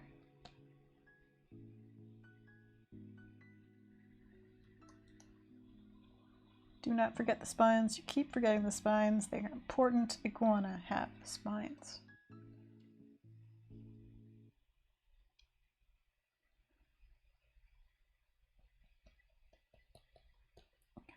Oh, that's right. What was the other thing that I did on that front one? Yes, that will help. There we go.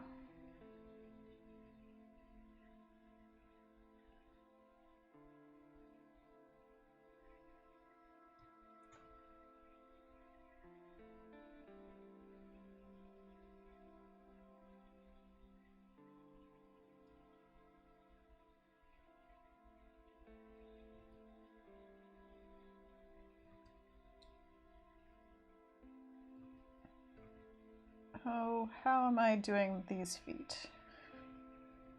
What is my plan?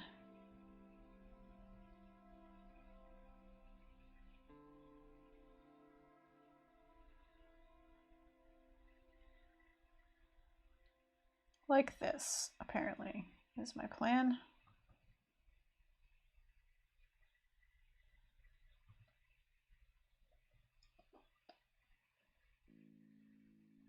Sure.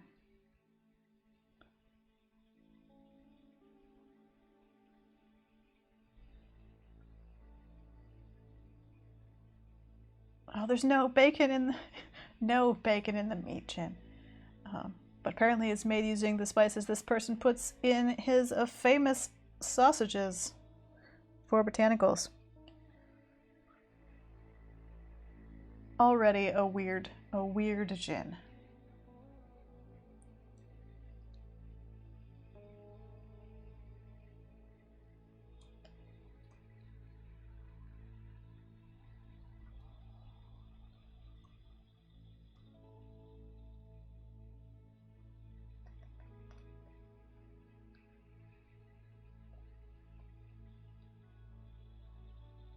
Already a weird gin choice.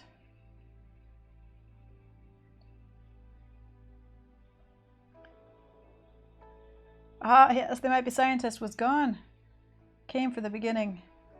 Left. Let's give They Might Be Scientists a full view of the glory of our pottery design here. We've got some sheepguan herding going on.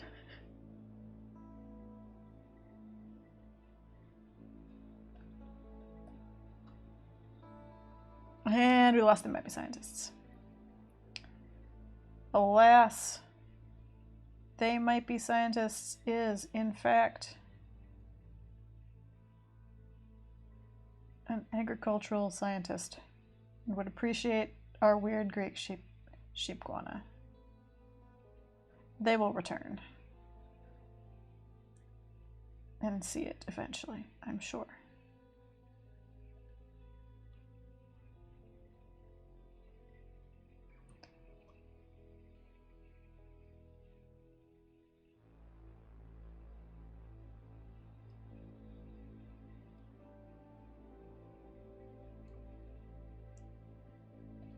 Feet. Trying to tidy up some things.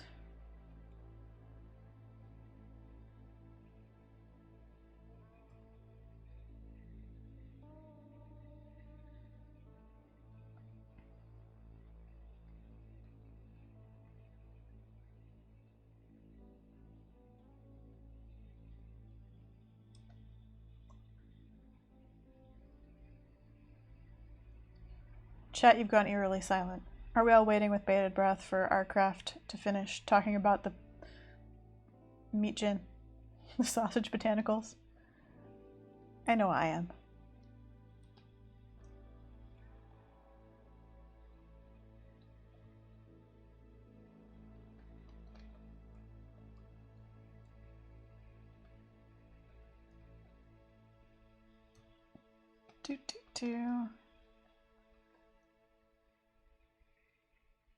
Waiting with bacon breath. Oh no.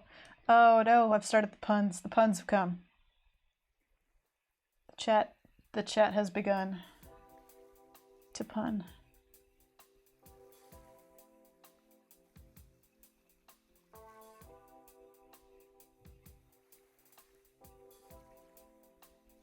Oh, the humanity of it all.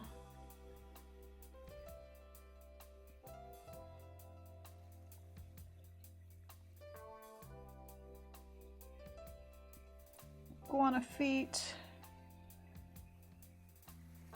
sheep body, tail. I do like that I've made this sort of decorative tail jumble here. That pleases me.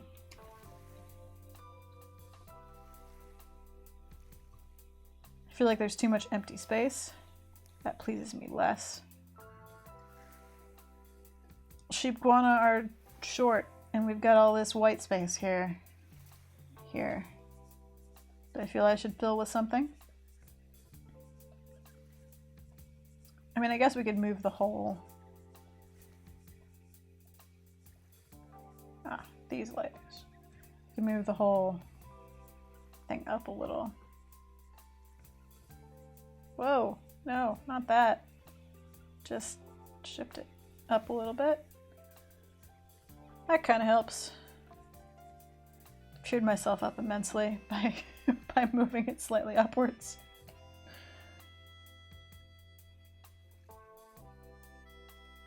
What, there are supposed to be 25 botanicals in there. The website only lists marjoram, caraway, and thyme as 3 that are particularly unusual for gin. 25 botanicals seems like maybe too much. Figment's Made asks, would there be decorative borders? There would/will be decorative borders.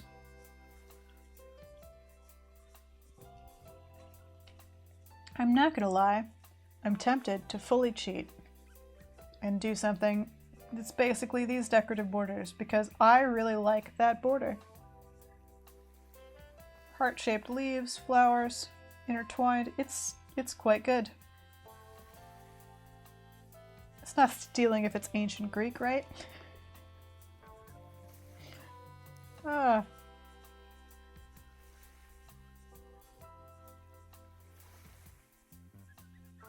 Oh, thanks, Danger Daphne. Says thank you for keeping me company while I finish up at my office tonight.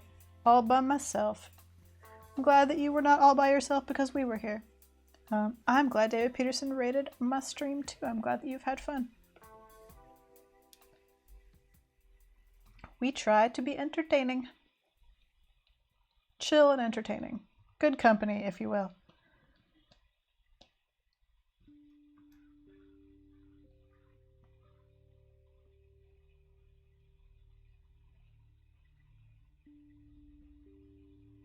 And I didn't sing even once. Can't imagine what came over me that other stream when I sang Part of Your World. I don't know where that came from. I don't think I lost any subscribers. Aw. Danger Daphne agrees on all points. Yay! Please stop by again. We stream every Friday from 3 p.m. till 6 p.m. This was a little bit late this week.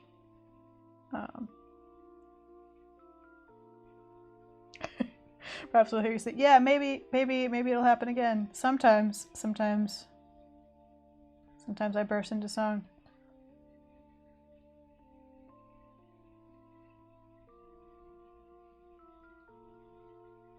I'm pretty sure that this was the Sheepguana was this thing that chat wrote me a lullaby to, I believe The Lion Sleeps Tonight for the Sheepguana. We sang that. That was fun.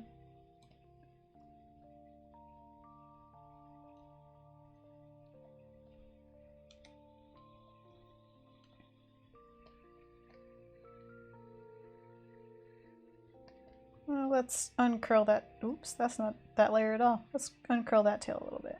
Make it a little bit tidier. Why are they all on different layers, I ask myself. Why did I do that to myself? No one knows. Fear of commitment, probably.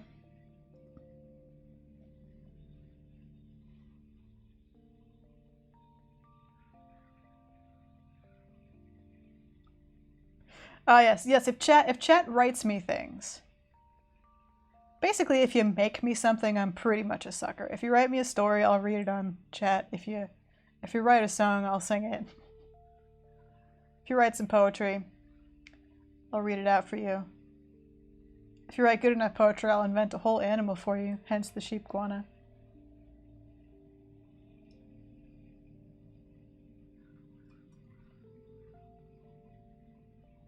It's I'm a sucker for participation.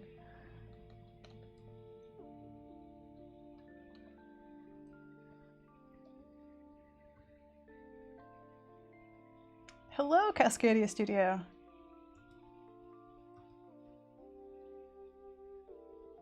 Oh yeah, Shep also wrote God Rest You Merry Quail Chicks. Yeah, it was a quail to God Rest You Merry Gentlemen.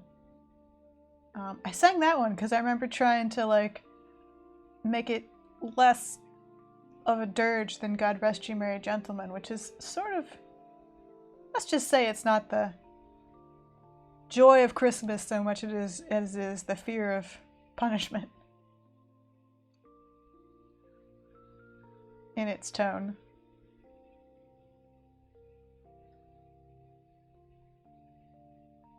Oh yeah, hey Cascadia Studio, are you feeling better? I hope so.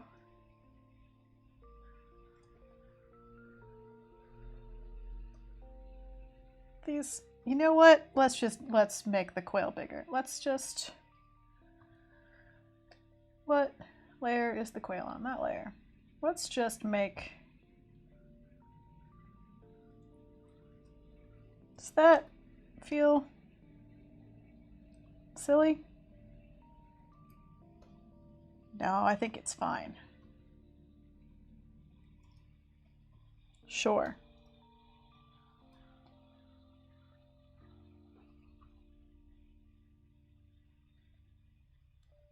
Yeah. Bigger quail.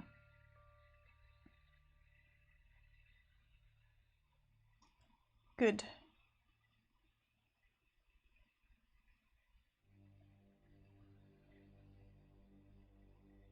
Ah, soon, Cascadia Studio. Soon you will feel better. Good.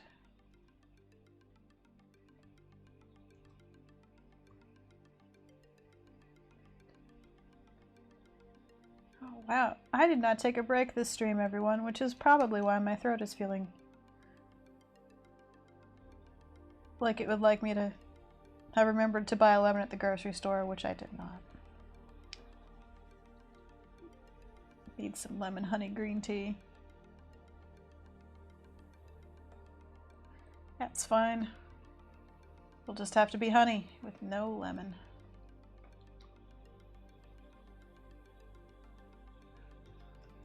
I don't know what plant this is. It's a decorative plant. I've just put it there. Oh right, I drew these circles because I wanted to remind myself to put things in those spaces. And then I did not. Let us put things in those spaces. But what things? It could be, we could shamelessly copy and paste this plant.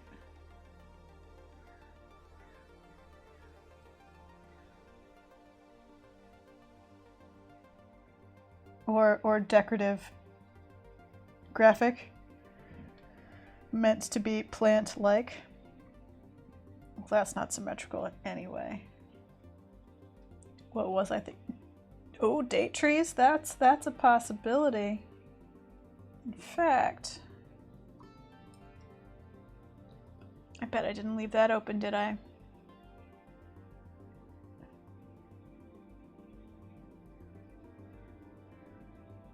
Greek farm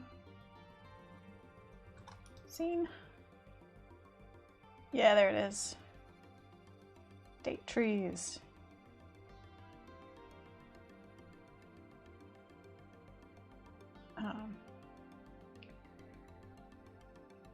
So that's kind of the way that the Greeks have decided to stylize date trees. Like a squiggly line and then, yeah, I kind of like them. They're kind of fun.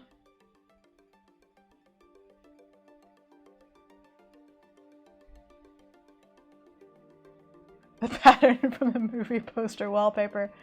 Oh dear. But I do like the date trees. Those are kind of fun. They've got the right botanical vibe, I think. Maybe let's experiment.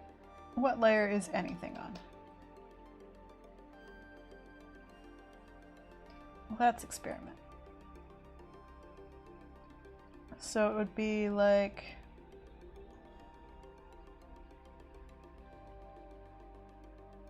kind of like that, and then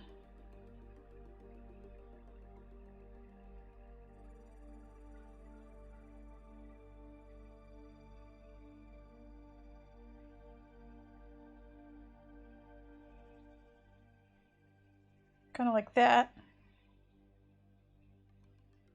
Yeah, they're happy little trees. I don't have a Bob Ross impression, really. Just the Mr. Natural voice.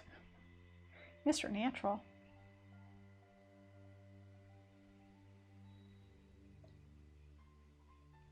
And then this will be much easy. I'm sketching this digitally, but as I'm doing it, I'm thinking, oh, this will be nice and easy to slip paint, because you're just taking a brush and doing a little dab to make a leaf, which makes it an attractive option, I'm not gonna lie.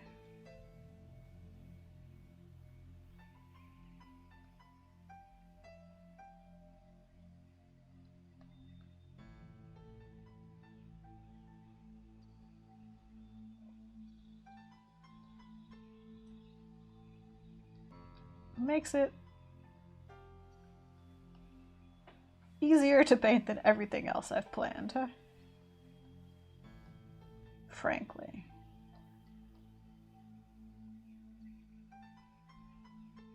Alright, meat gin. Spicy gin. It's very spicy, says Arcraft. Tastes great. Can definitely imagine that flavor working well with meat. Such a meat gin. Also, meat sommelier. Now I've said sommelier so many times I feel like I'm saying it wrong. It's not a word that enters my vocabulary very often.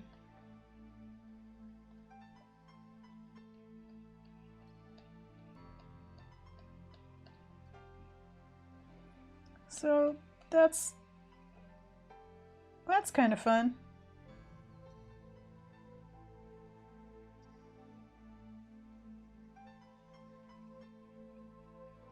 Yeah, there, and then maybe here.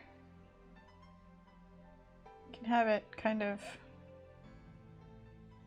coincide with I'm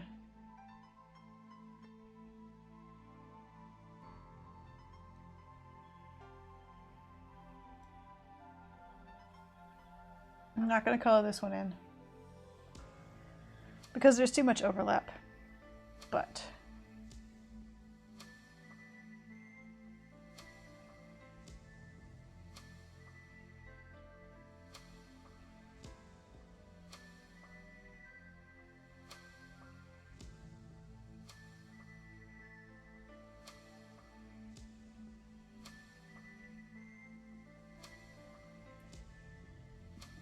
you get the idea.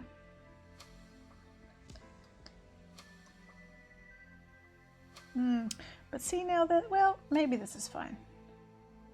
Maybe this still works.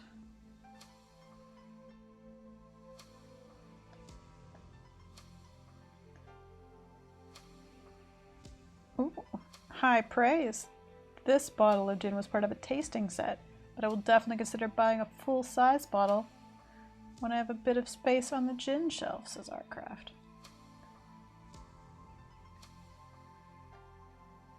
Excellent.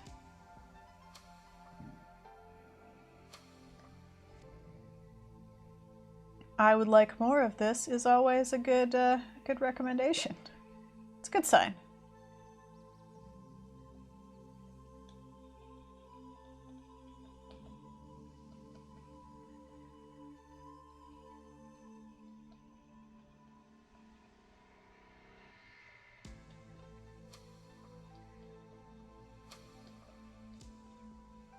Leaves. I don't know why I'm taking the time to do all of these. It's not like I need to plan them in a sketch, it just feels like I have to somehow. Can't stop myself.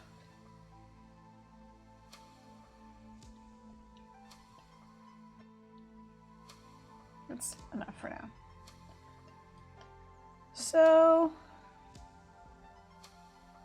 that's the gist of it. Feeling pretty good about it, actually. Feeling pretty fun. A good active herd of Sheepguana there. Our shepherd and our Amphora plan here.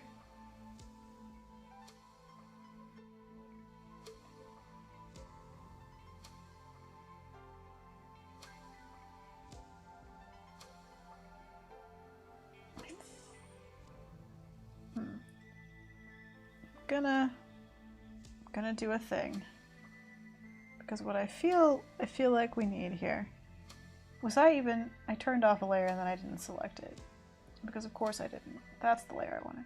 So I feel like he needs to be down here, you know, like he's gonna actually interact with the poured, the Amphora pouring. But that means that was not the right layer. Where are we?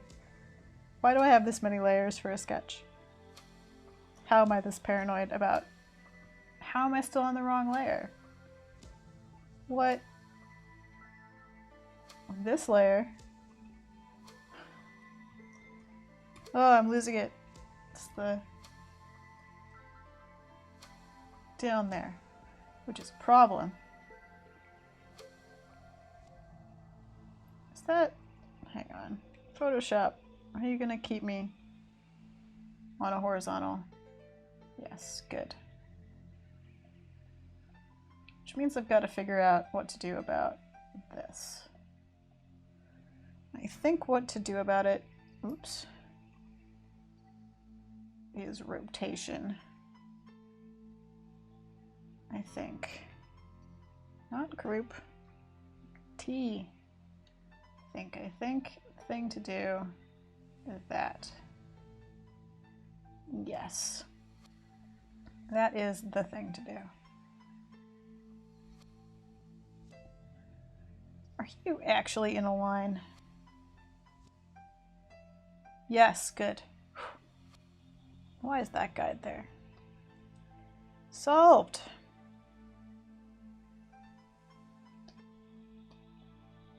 Because it just, yeah, it felt like it needed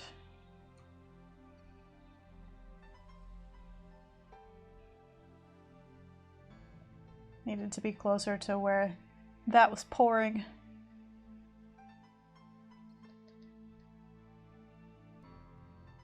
There we go.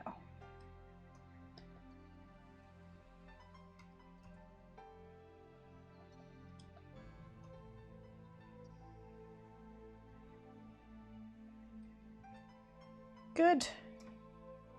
Good. Let's reset Mr. Natural to the little size. There we go. And save.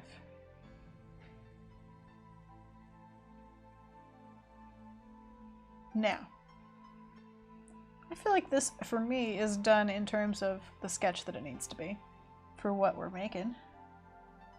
I promised we'd go a bit late because we started about half an hour late because meetings! So here's a couple of options. We don't have time to do a whole other circular spread, but I kind of don't want to because, frankly, I'm kind of now attached to the idea of quail shepherding iguana sheep. Iguana sheep. Sheepguana. A thing that I invented. And now I can't say the word. Sheepguana shepherding is pretty much perfect for the goal of the thing. And I have no regrets. So I kind of just go in with this. We could work on patterns for the edges in the next 20 minutes or so. Or we could take one of these quail and actually like ink them all nicely like I do with the bird D&D stuff.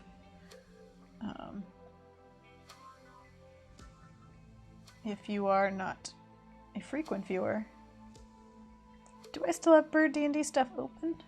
No, I closed it. Bird D&D.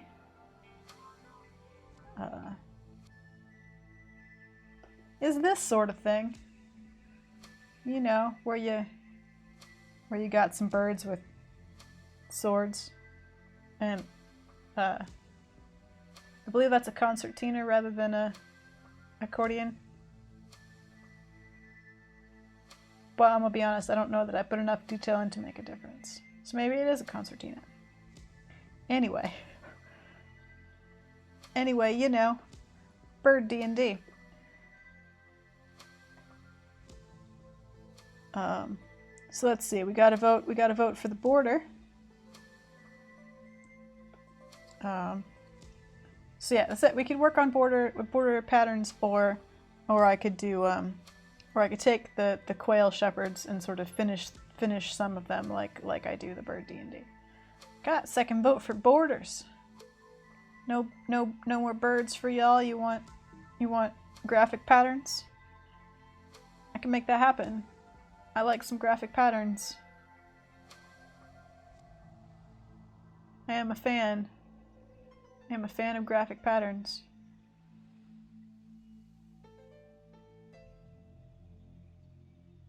The birds aren't. I mean, I'm not gonna blame you. I'm not gonna start thinking you don't like birds anymore. If you don't want me to finish the bird in favor of patterns. It's okay. Don't worry. I asked you what you wanted to see today. For the next few minutes. Not... I've already indulged myself for like 2.5 hours. I'm good. I've had my self-indulgent adventure.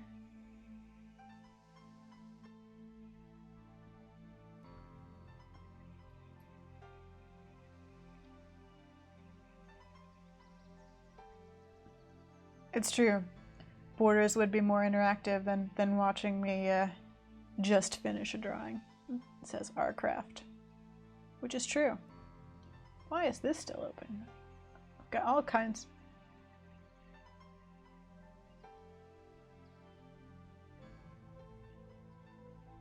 All kinds of windows open today.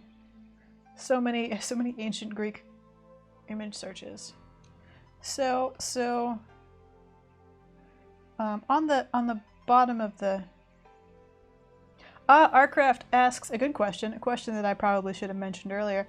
Will there be a stream tomorrow? Yep, tomorrow. Tomorrow from 4 p.m. to 6-ish p.m. Pacific time. I'm going to be streaming Bloodborne. Unlike my art streams during the week, fair warning, I curse a lot during the Bloodborne stream. And I don't curse at all during these streams, which I try and keep fully, at least, PG family friendly rated. So, if you're offended by that, Look, if you're offended by that, Bloodborne was never the game for you to begin with.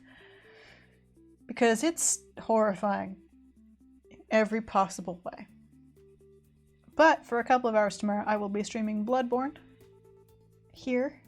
If that's your thing, if you want some, I don't know why I'm gone all Midwest. If you want some Lovecraftian horror,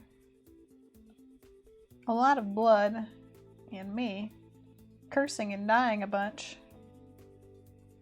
and then complaining about the game design, which is really why I want you to watch, to give me someone to complain to. If you're into that, tune in tomorrow at 4 p.m. and I'll be streaming some Bloodborne. We'll be doing the boss fight from the Vampire Castle. What? Canehurst, that's the name of it. We'll be doing the boss fight in Canehurst. And then whatever I come up with afterwards. And then we'll be debating whether I should buy the DLC. I might buy the DLC. It's quite big and fairly inexpensive. And now that you're listening to me complain about it, I'm actually quite enjoying the game.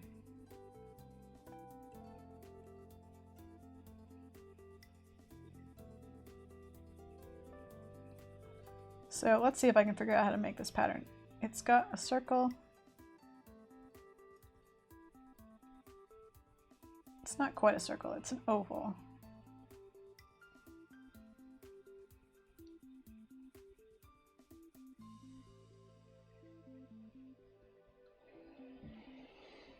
Arcraft, you are not required to review Jin every time I stream. I stream now 3 times a week. It's okay, don't worry. Also, I don't know that I can read a Jin review while also playing Bloodborne. There's a little bit less time to read when I'm fighting for my digital life. Okay, let's see if I can make this. So what happens is it goes kind of like, yeah, like this.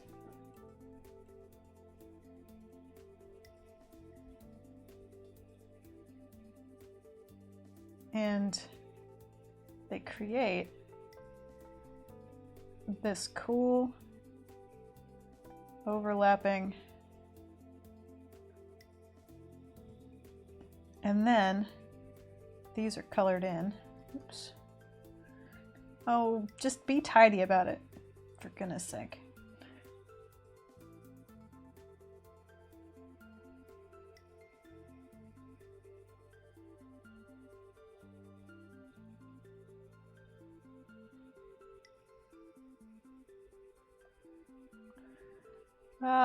No worries, no worries. If you wanna have a review read out loud, Arcraft, you can send it to me. Otherwise, it's fine. Otherwise, it's fine, and everyone can listen to me complain about how making a game arbitrarily longer by forcing you to run through a bunch of enemies every time you want to fight a boss isn't fun. Sorry. I have game design issues with Bloodborne, but I really like the combat gameplay. Really enjoy the actual gameplay outside of the structured design of the level. Just look, I have issues. I have issues that I'll tell you about at length when I stream it. So this is the pattern that I was looking at. It's not quite right. It's not quite right because in the design that I'm looking at, it actually goes, these go all the way up to here, but they're sort of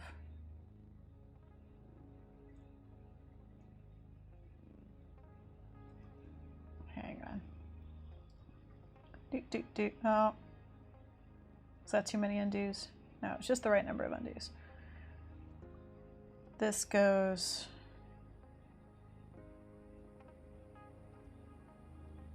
no, that's the kind of, we'll make this work. And then the thing around it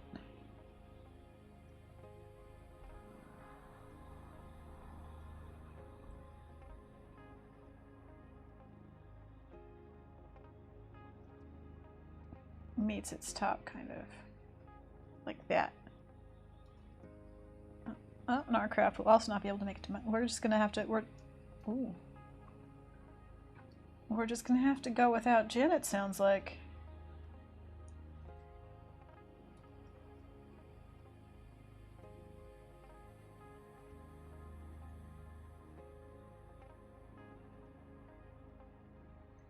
So there, yeah, it's more like that. The pattern. Where it reaches sort of to the top.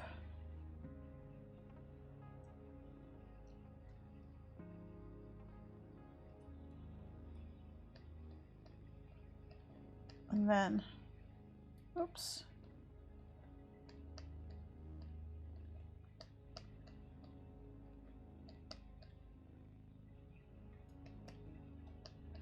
So it's got kind of a leaf stem vibe, but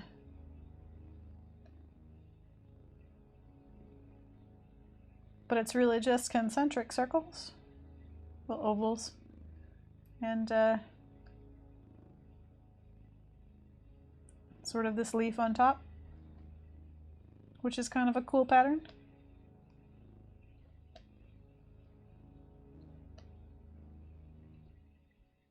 And I'm pretty fond of it.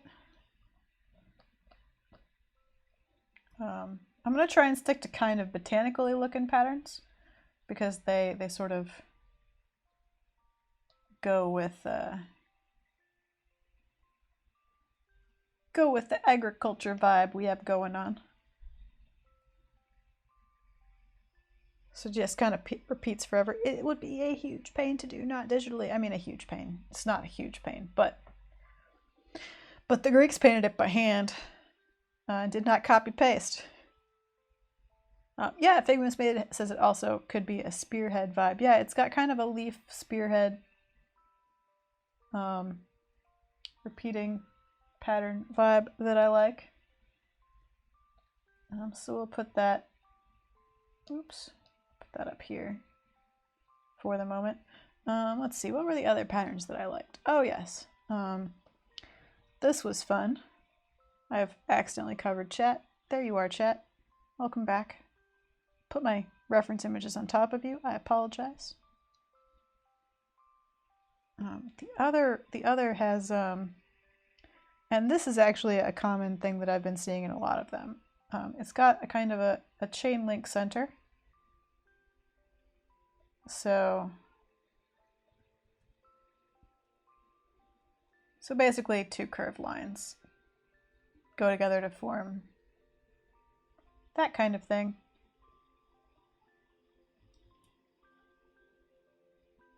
Similar thing that you see in like Celtic knotwork and stuff. The basic sort of looping pattern.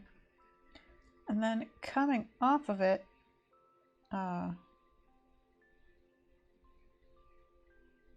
there's heart-shaped leaves.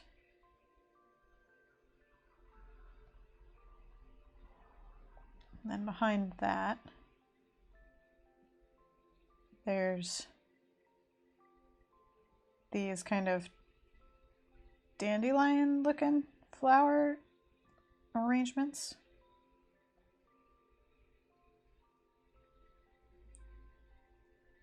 Like that, basically.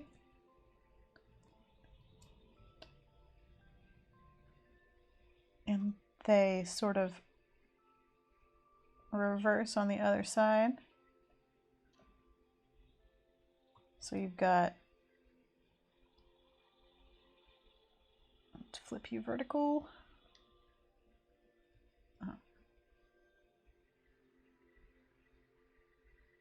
But not quite exactly. They don't meet, they're like one off.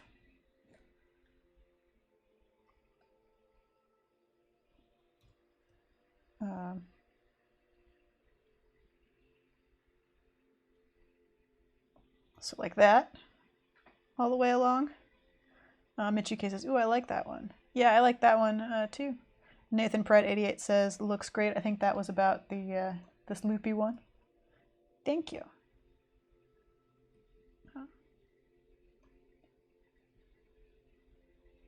So where are, yeah, we'll do, can we repeat that now? Are we, nope, not quite. We have to,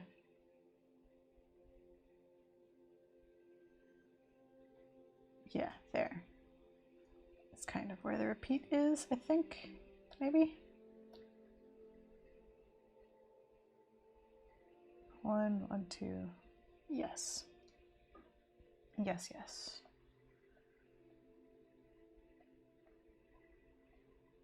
Which layer is which? That layer is the one I want to erase. Good to know. There we go. So that goes like that.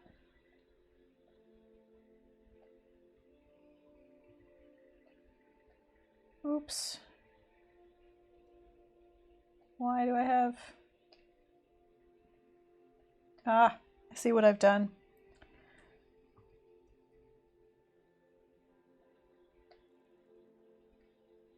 I see what I've done. Mistakes were made.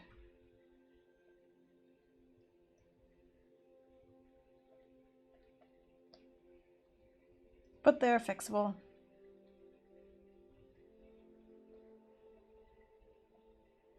Good. Yes, no, what? Is there nothing on that layer? Neat. There. Solved.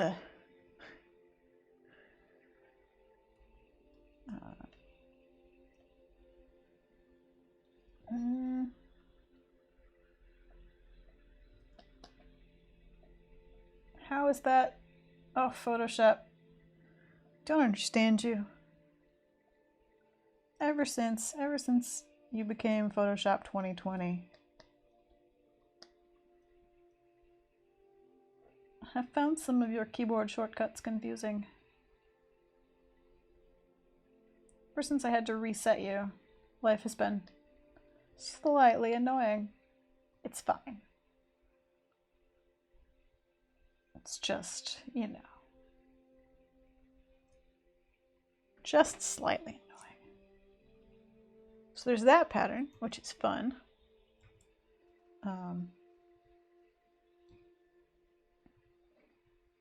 Obviously, these are all drawn, so the curves are slightly different, the angle is slightly different. I think there are actually more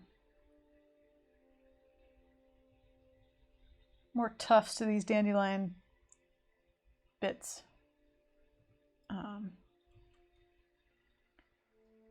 But I like sort of that organic flow to it. I like that it's got that knot thing kind of in the middle, combined with the more sort of free-form, purely organic edges. So that one's fun. Let's see, other ideas. I mean, there's the classic, you know, the classic Greek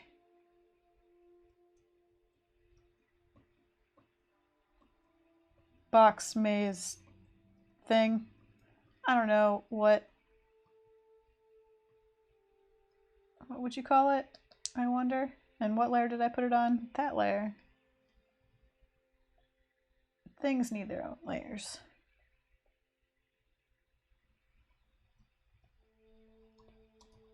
You know, this.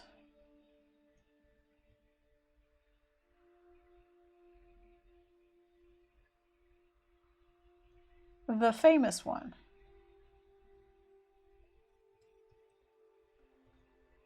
That one.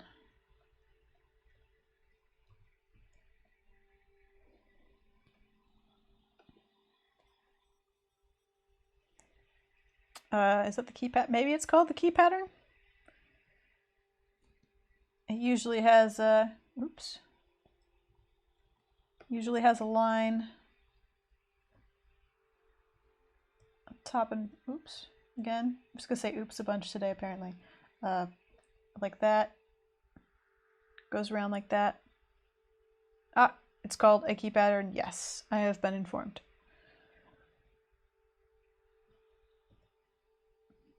By those who know.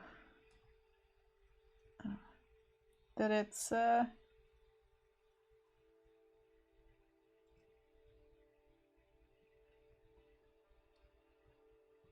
kind of makes sense. It'll be called the key pattern.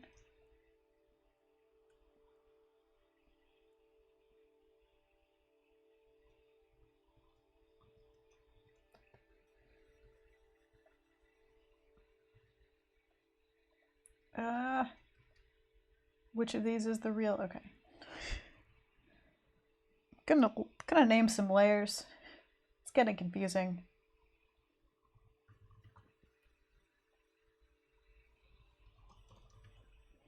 That's better. And just gonna hide my notes so I can have everything in the stack here.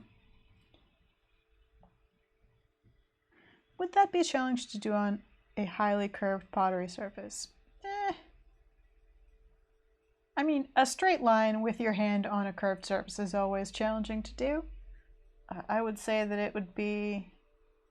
I think it would actually be less challenging than the circles one, than the one on top here. Because a nice, even, swoopy circle will be a difficulty to paint by hand over and over and over again. Whereas a straight line, you can just use a mask. Hold your hand against it. Line, line, line, line, line. And it's not too bad.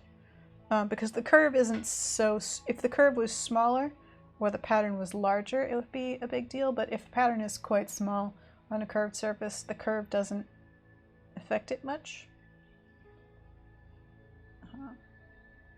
On the other hand, it isn't as organic as our other variations are.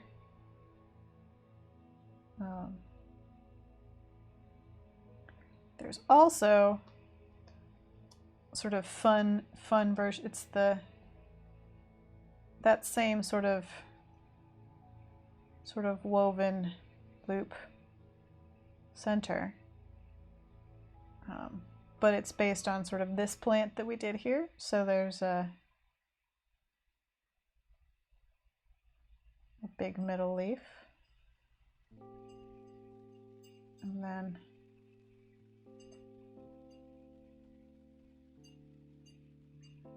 same on the other side.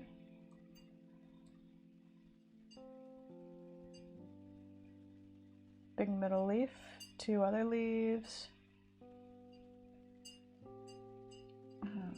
Skip two over, and then there's sort of...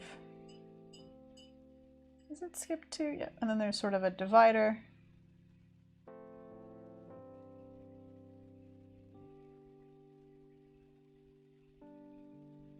Another plant. That's not really that's too Victorian.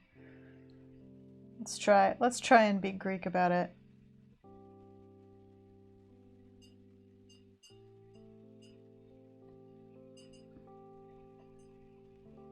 Yeah, that's better.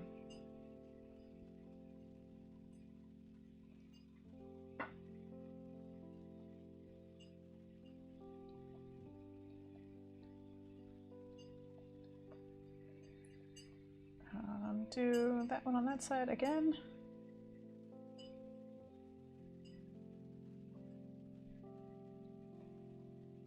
And then that repeats. Of course I put it on a layer with another's. Of course I did. So it kind of goes around like that.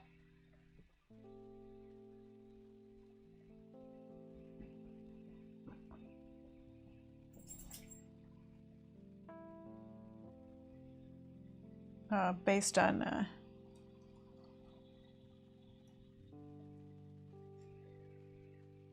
that same sort of plant that we did here.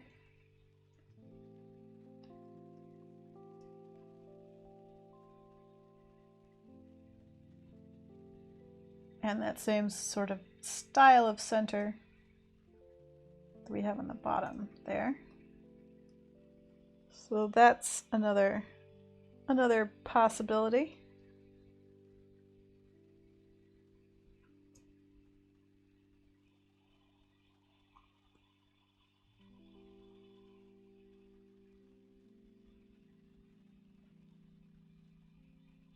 Just gonna try and make them end in the same point. There we go.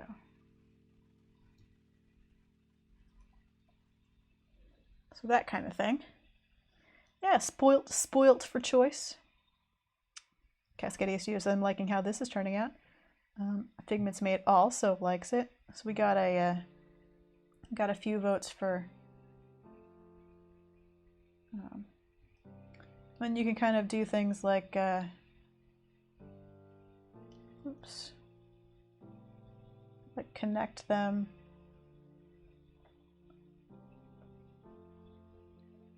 To form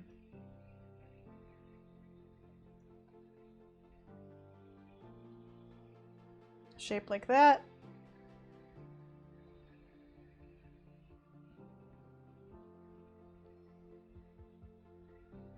Which then works nice if you've got lines there.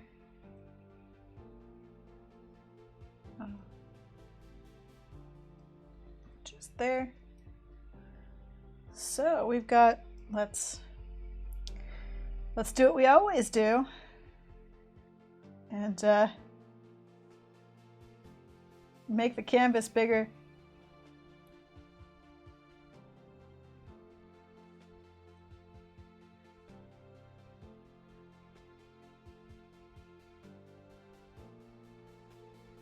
Can you go down? No, let's keep you up there.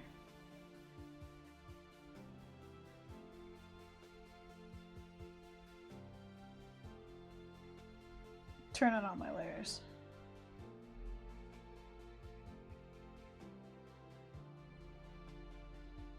So, quite a good number of patterns to choose from.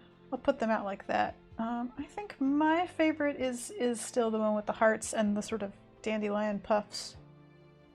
I think.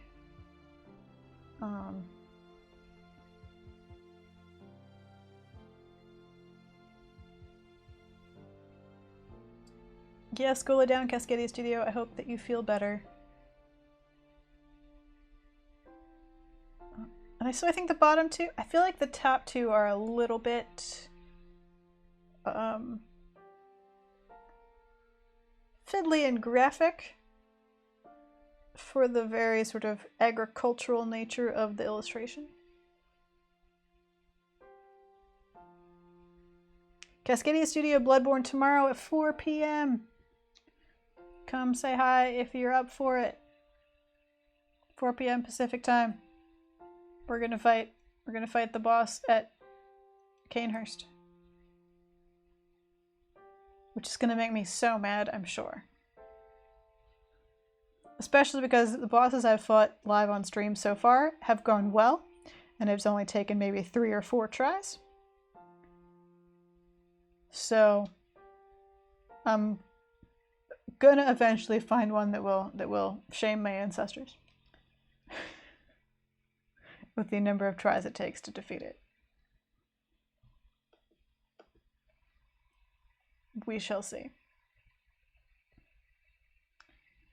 And yeah, it's about Cascadia Studio is going to lie down. It's about time to wrap things up. It's after 6:30. Make some tea for my throat to try and calm it down, because I'm allergic to the tree in my backyard. I'm pretty happy with this design. I'm feeling pretty good about it. The bottom ones, you think the bottom, our craft feels like the bottom ones are a bit busy, that they distract from the main picture. That is also a possibility.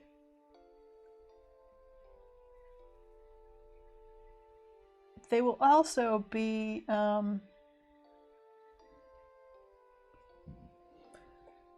so where's my sketch? Where's my pot set?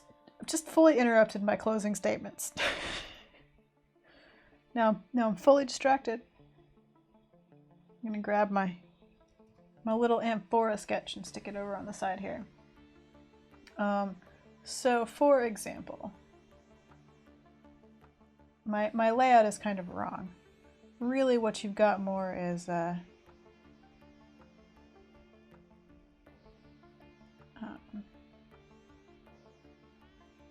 let's say this around that. Hang on. Yes. Let's be appropriate about it. So like that is like here.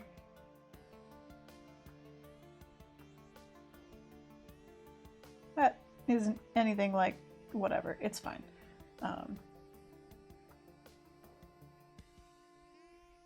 And then maybe, you know, something simple. Then you've got the illustration section, which is here.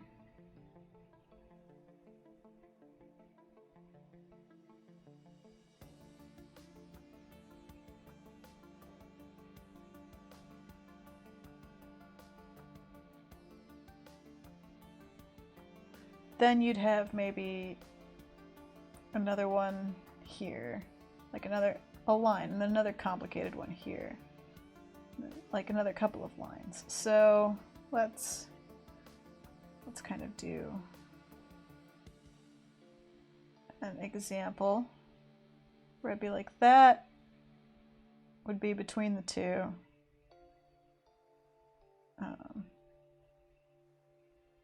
And this might be underneath.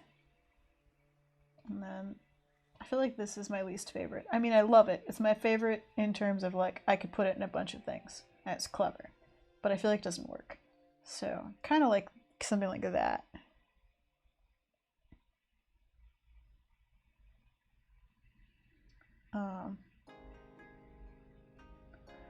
Because I'll just move this out. Because the thing to remember is that you've got, I mean, this can always be a blank color too. But you've got sort of, this would be a solid color. And then you've got this blank space of the neck here.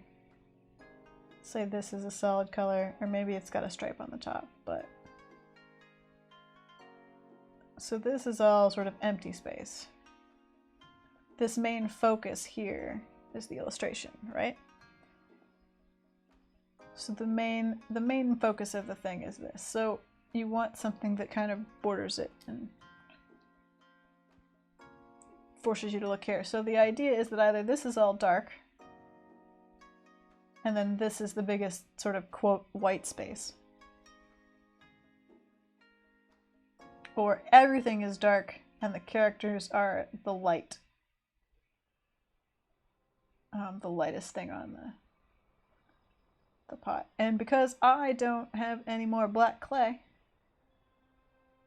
and because black clay doesn't look great under glaze compared to unglazed, it turns brown.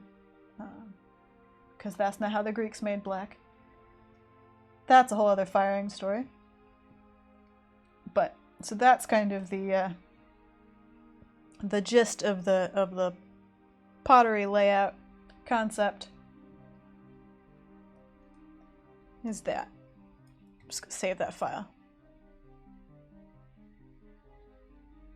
So the idea is that the patterns will just fill those spaces and sort of just be a busy filler while you're looking at the big illustration in the center.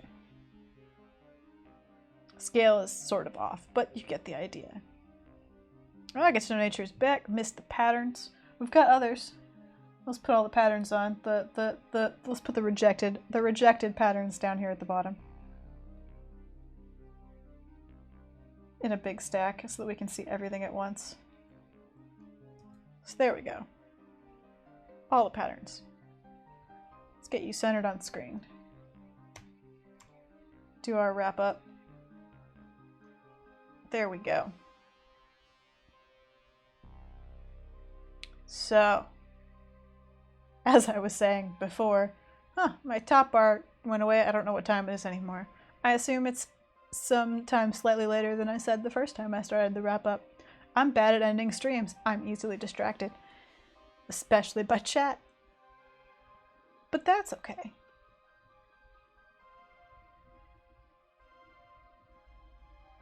Because it's time to go. It's time for me to make some dinner and do the work that I learned I had this meeting before stream. Hope everybody has a good weekend. If you're new and you just showed up, maybe in that awesome raid earlier, I stream on Mondays, Fridays, and Saturdays. Mondays and Fridays are usually art. If I stream on Saturday, it is a video game. Usually, at the moment, Bloodborne. I have a Patreon if you enjoyed the stream and want to support the art that I do. I do pottery, illustrations, etc. There are 3 tiers to the Patreon. First tier, just $2 a month, and gets you coloring pages, so all the Bird D&D stuff I showed earlier, just anything that I do with inks, black and white, I put up at full resolution so you can print and color during your boring Zoom meetings. At $5, a sketch request. Every now and then I will do either a post in the Patreon or a stream, and you can just demand I draw you a thing, and I'll draw it. No questions. Just, I'll draw the weird thing. There's been a Quail Thulu, there was a Camelosiraptor. Oh, a birthday giraffe. We had a birthday giraffe. A bunch of unicorns. So, you know, just happens. And then at $10 a month, I will mail you a print every quarter in the mail, a real physical 5x7 print. Often it's a print that is not available in my shop. Doing a special thing for Halloween for this quarter. It'll be the last quarter of the year. The next one will be in the new year. So if you want to join and get that print, do it before the end of October. I'll be mailing them out probably a week before Halloween. So that's a thing to look forward to. If you just like this stream and don't want to keep watching, you can just toss a couple of bucks to my Ko-fi link. It's underneath the stream down in the bottom linky pile of things. And old streams you can watch here or on my YouTube channel should also be linked underneath here. I put those up every few days. I'm trying to keep up and catch up, but you can watch old streams on there. Unfortunately, without the company of chat, but you know, maybe you just like the sound of my voice. That's all the things. I have a shop. You can go to it. You can buy stuff. Everything is Sarah with T. SarahWithT.com. Sarah with T on Twitter. Sarah with T on Patreon. Sarah with T on Ko-fi because I refuse to say it coffee because it's not how it's spelled. Except for YouTube, which won't give me a username because apparently need a ludicrous number of followers or subscribers or whatever YouTube calls them before you get a username. So screw it.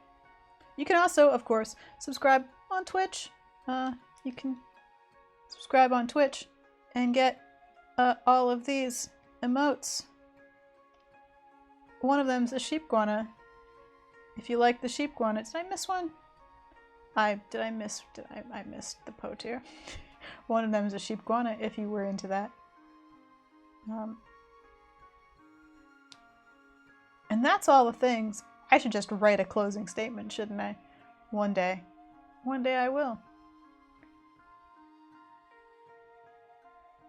Anyway. I hope everybody has a good and safe weekend. Try and keep it together. Try and be well and be kind. Deal with all the madness in the world right now.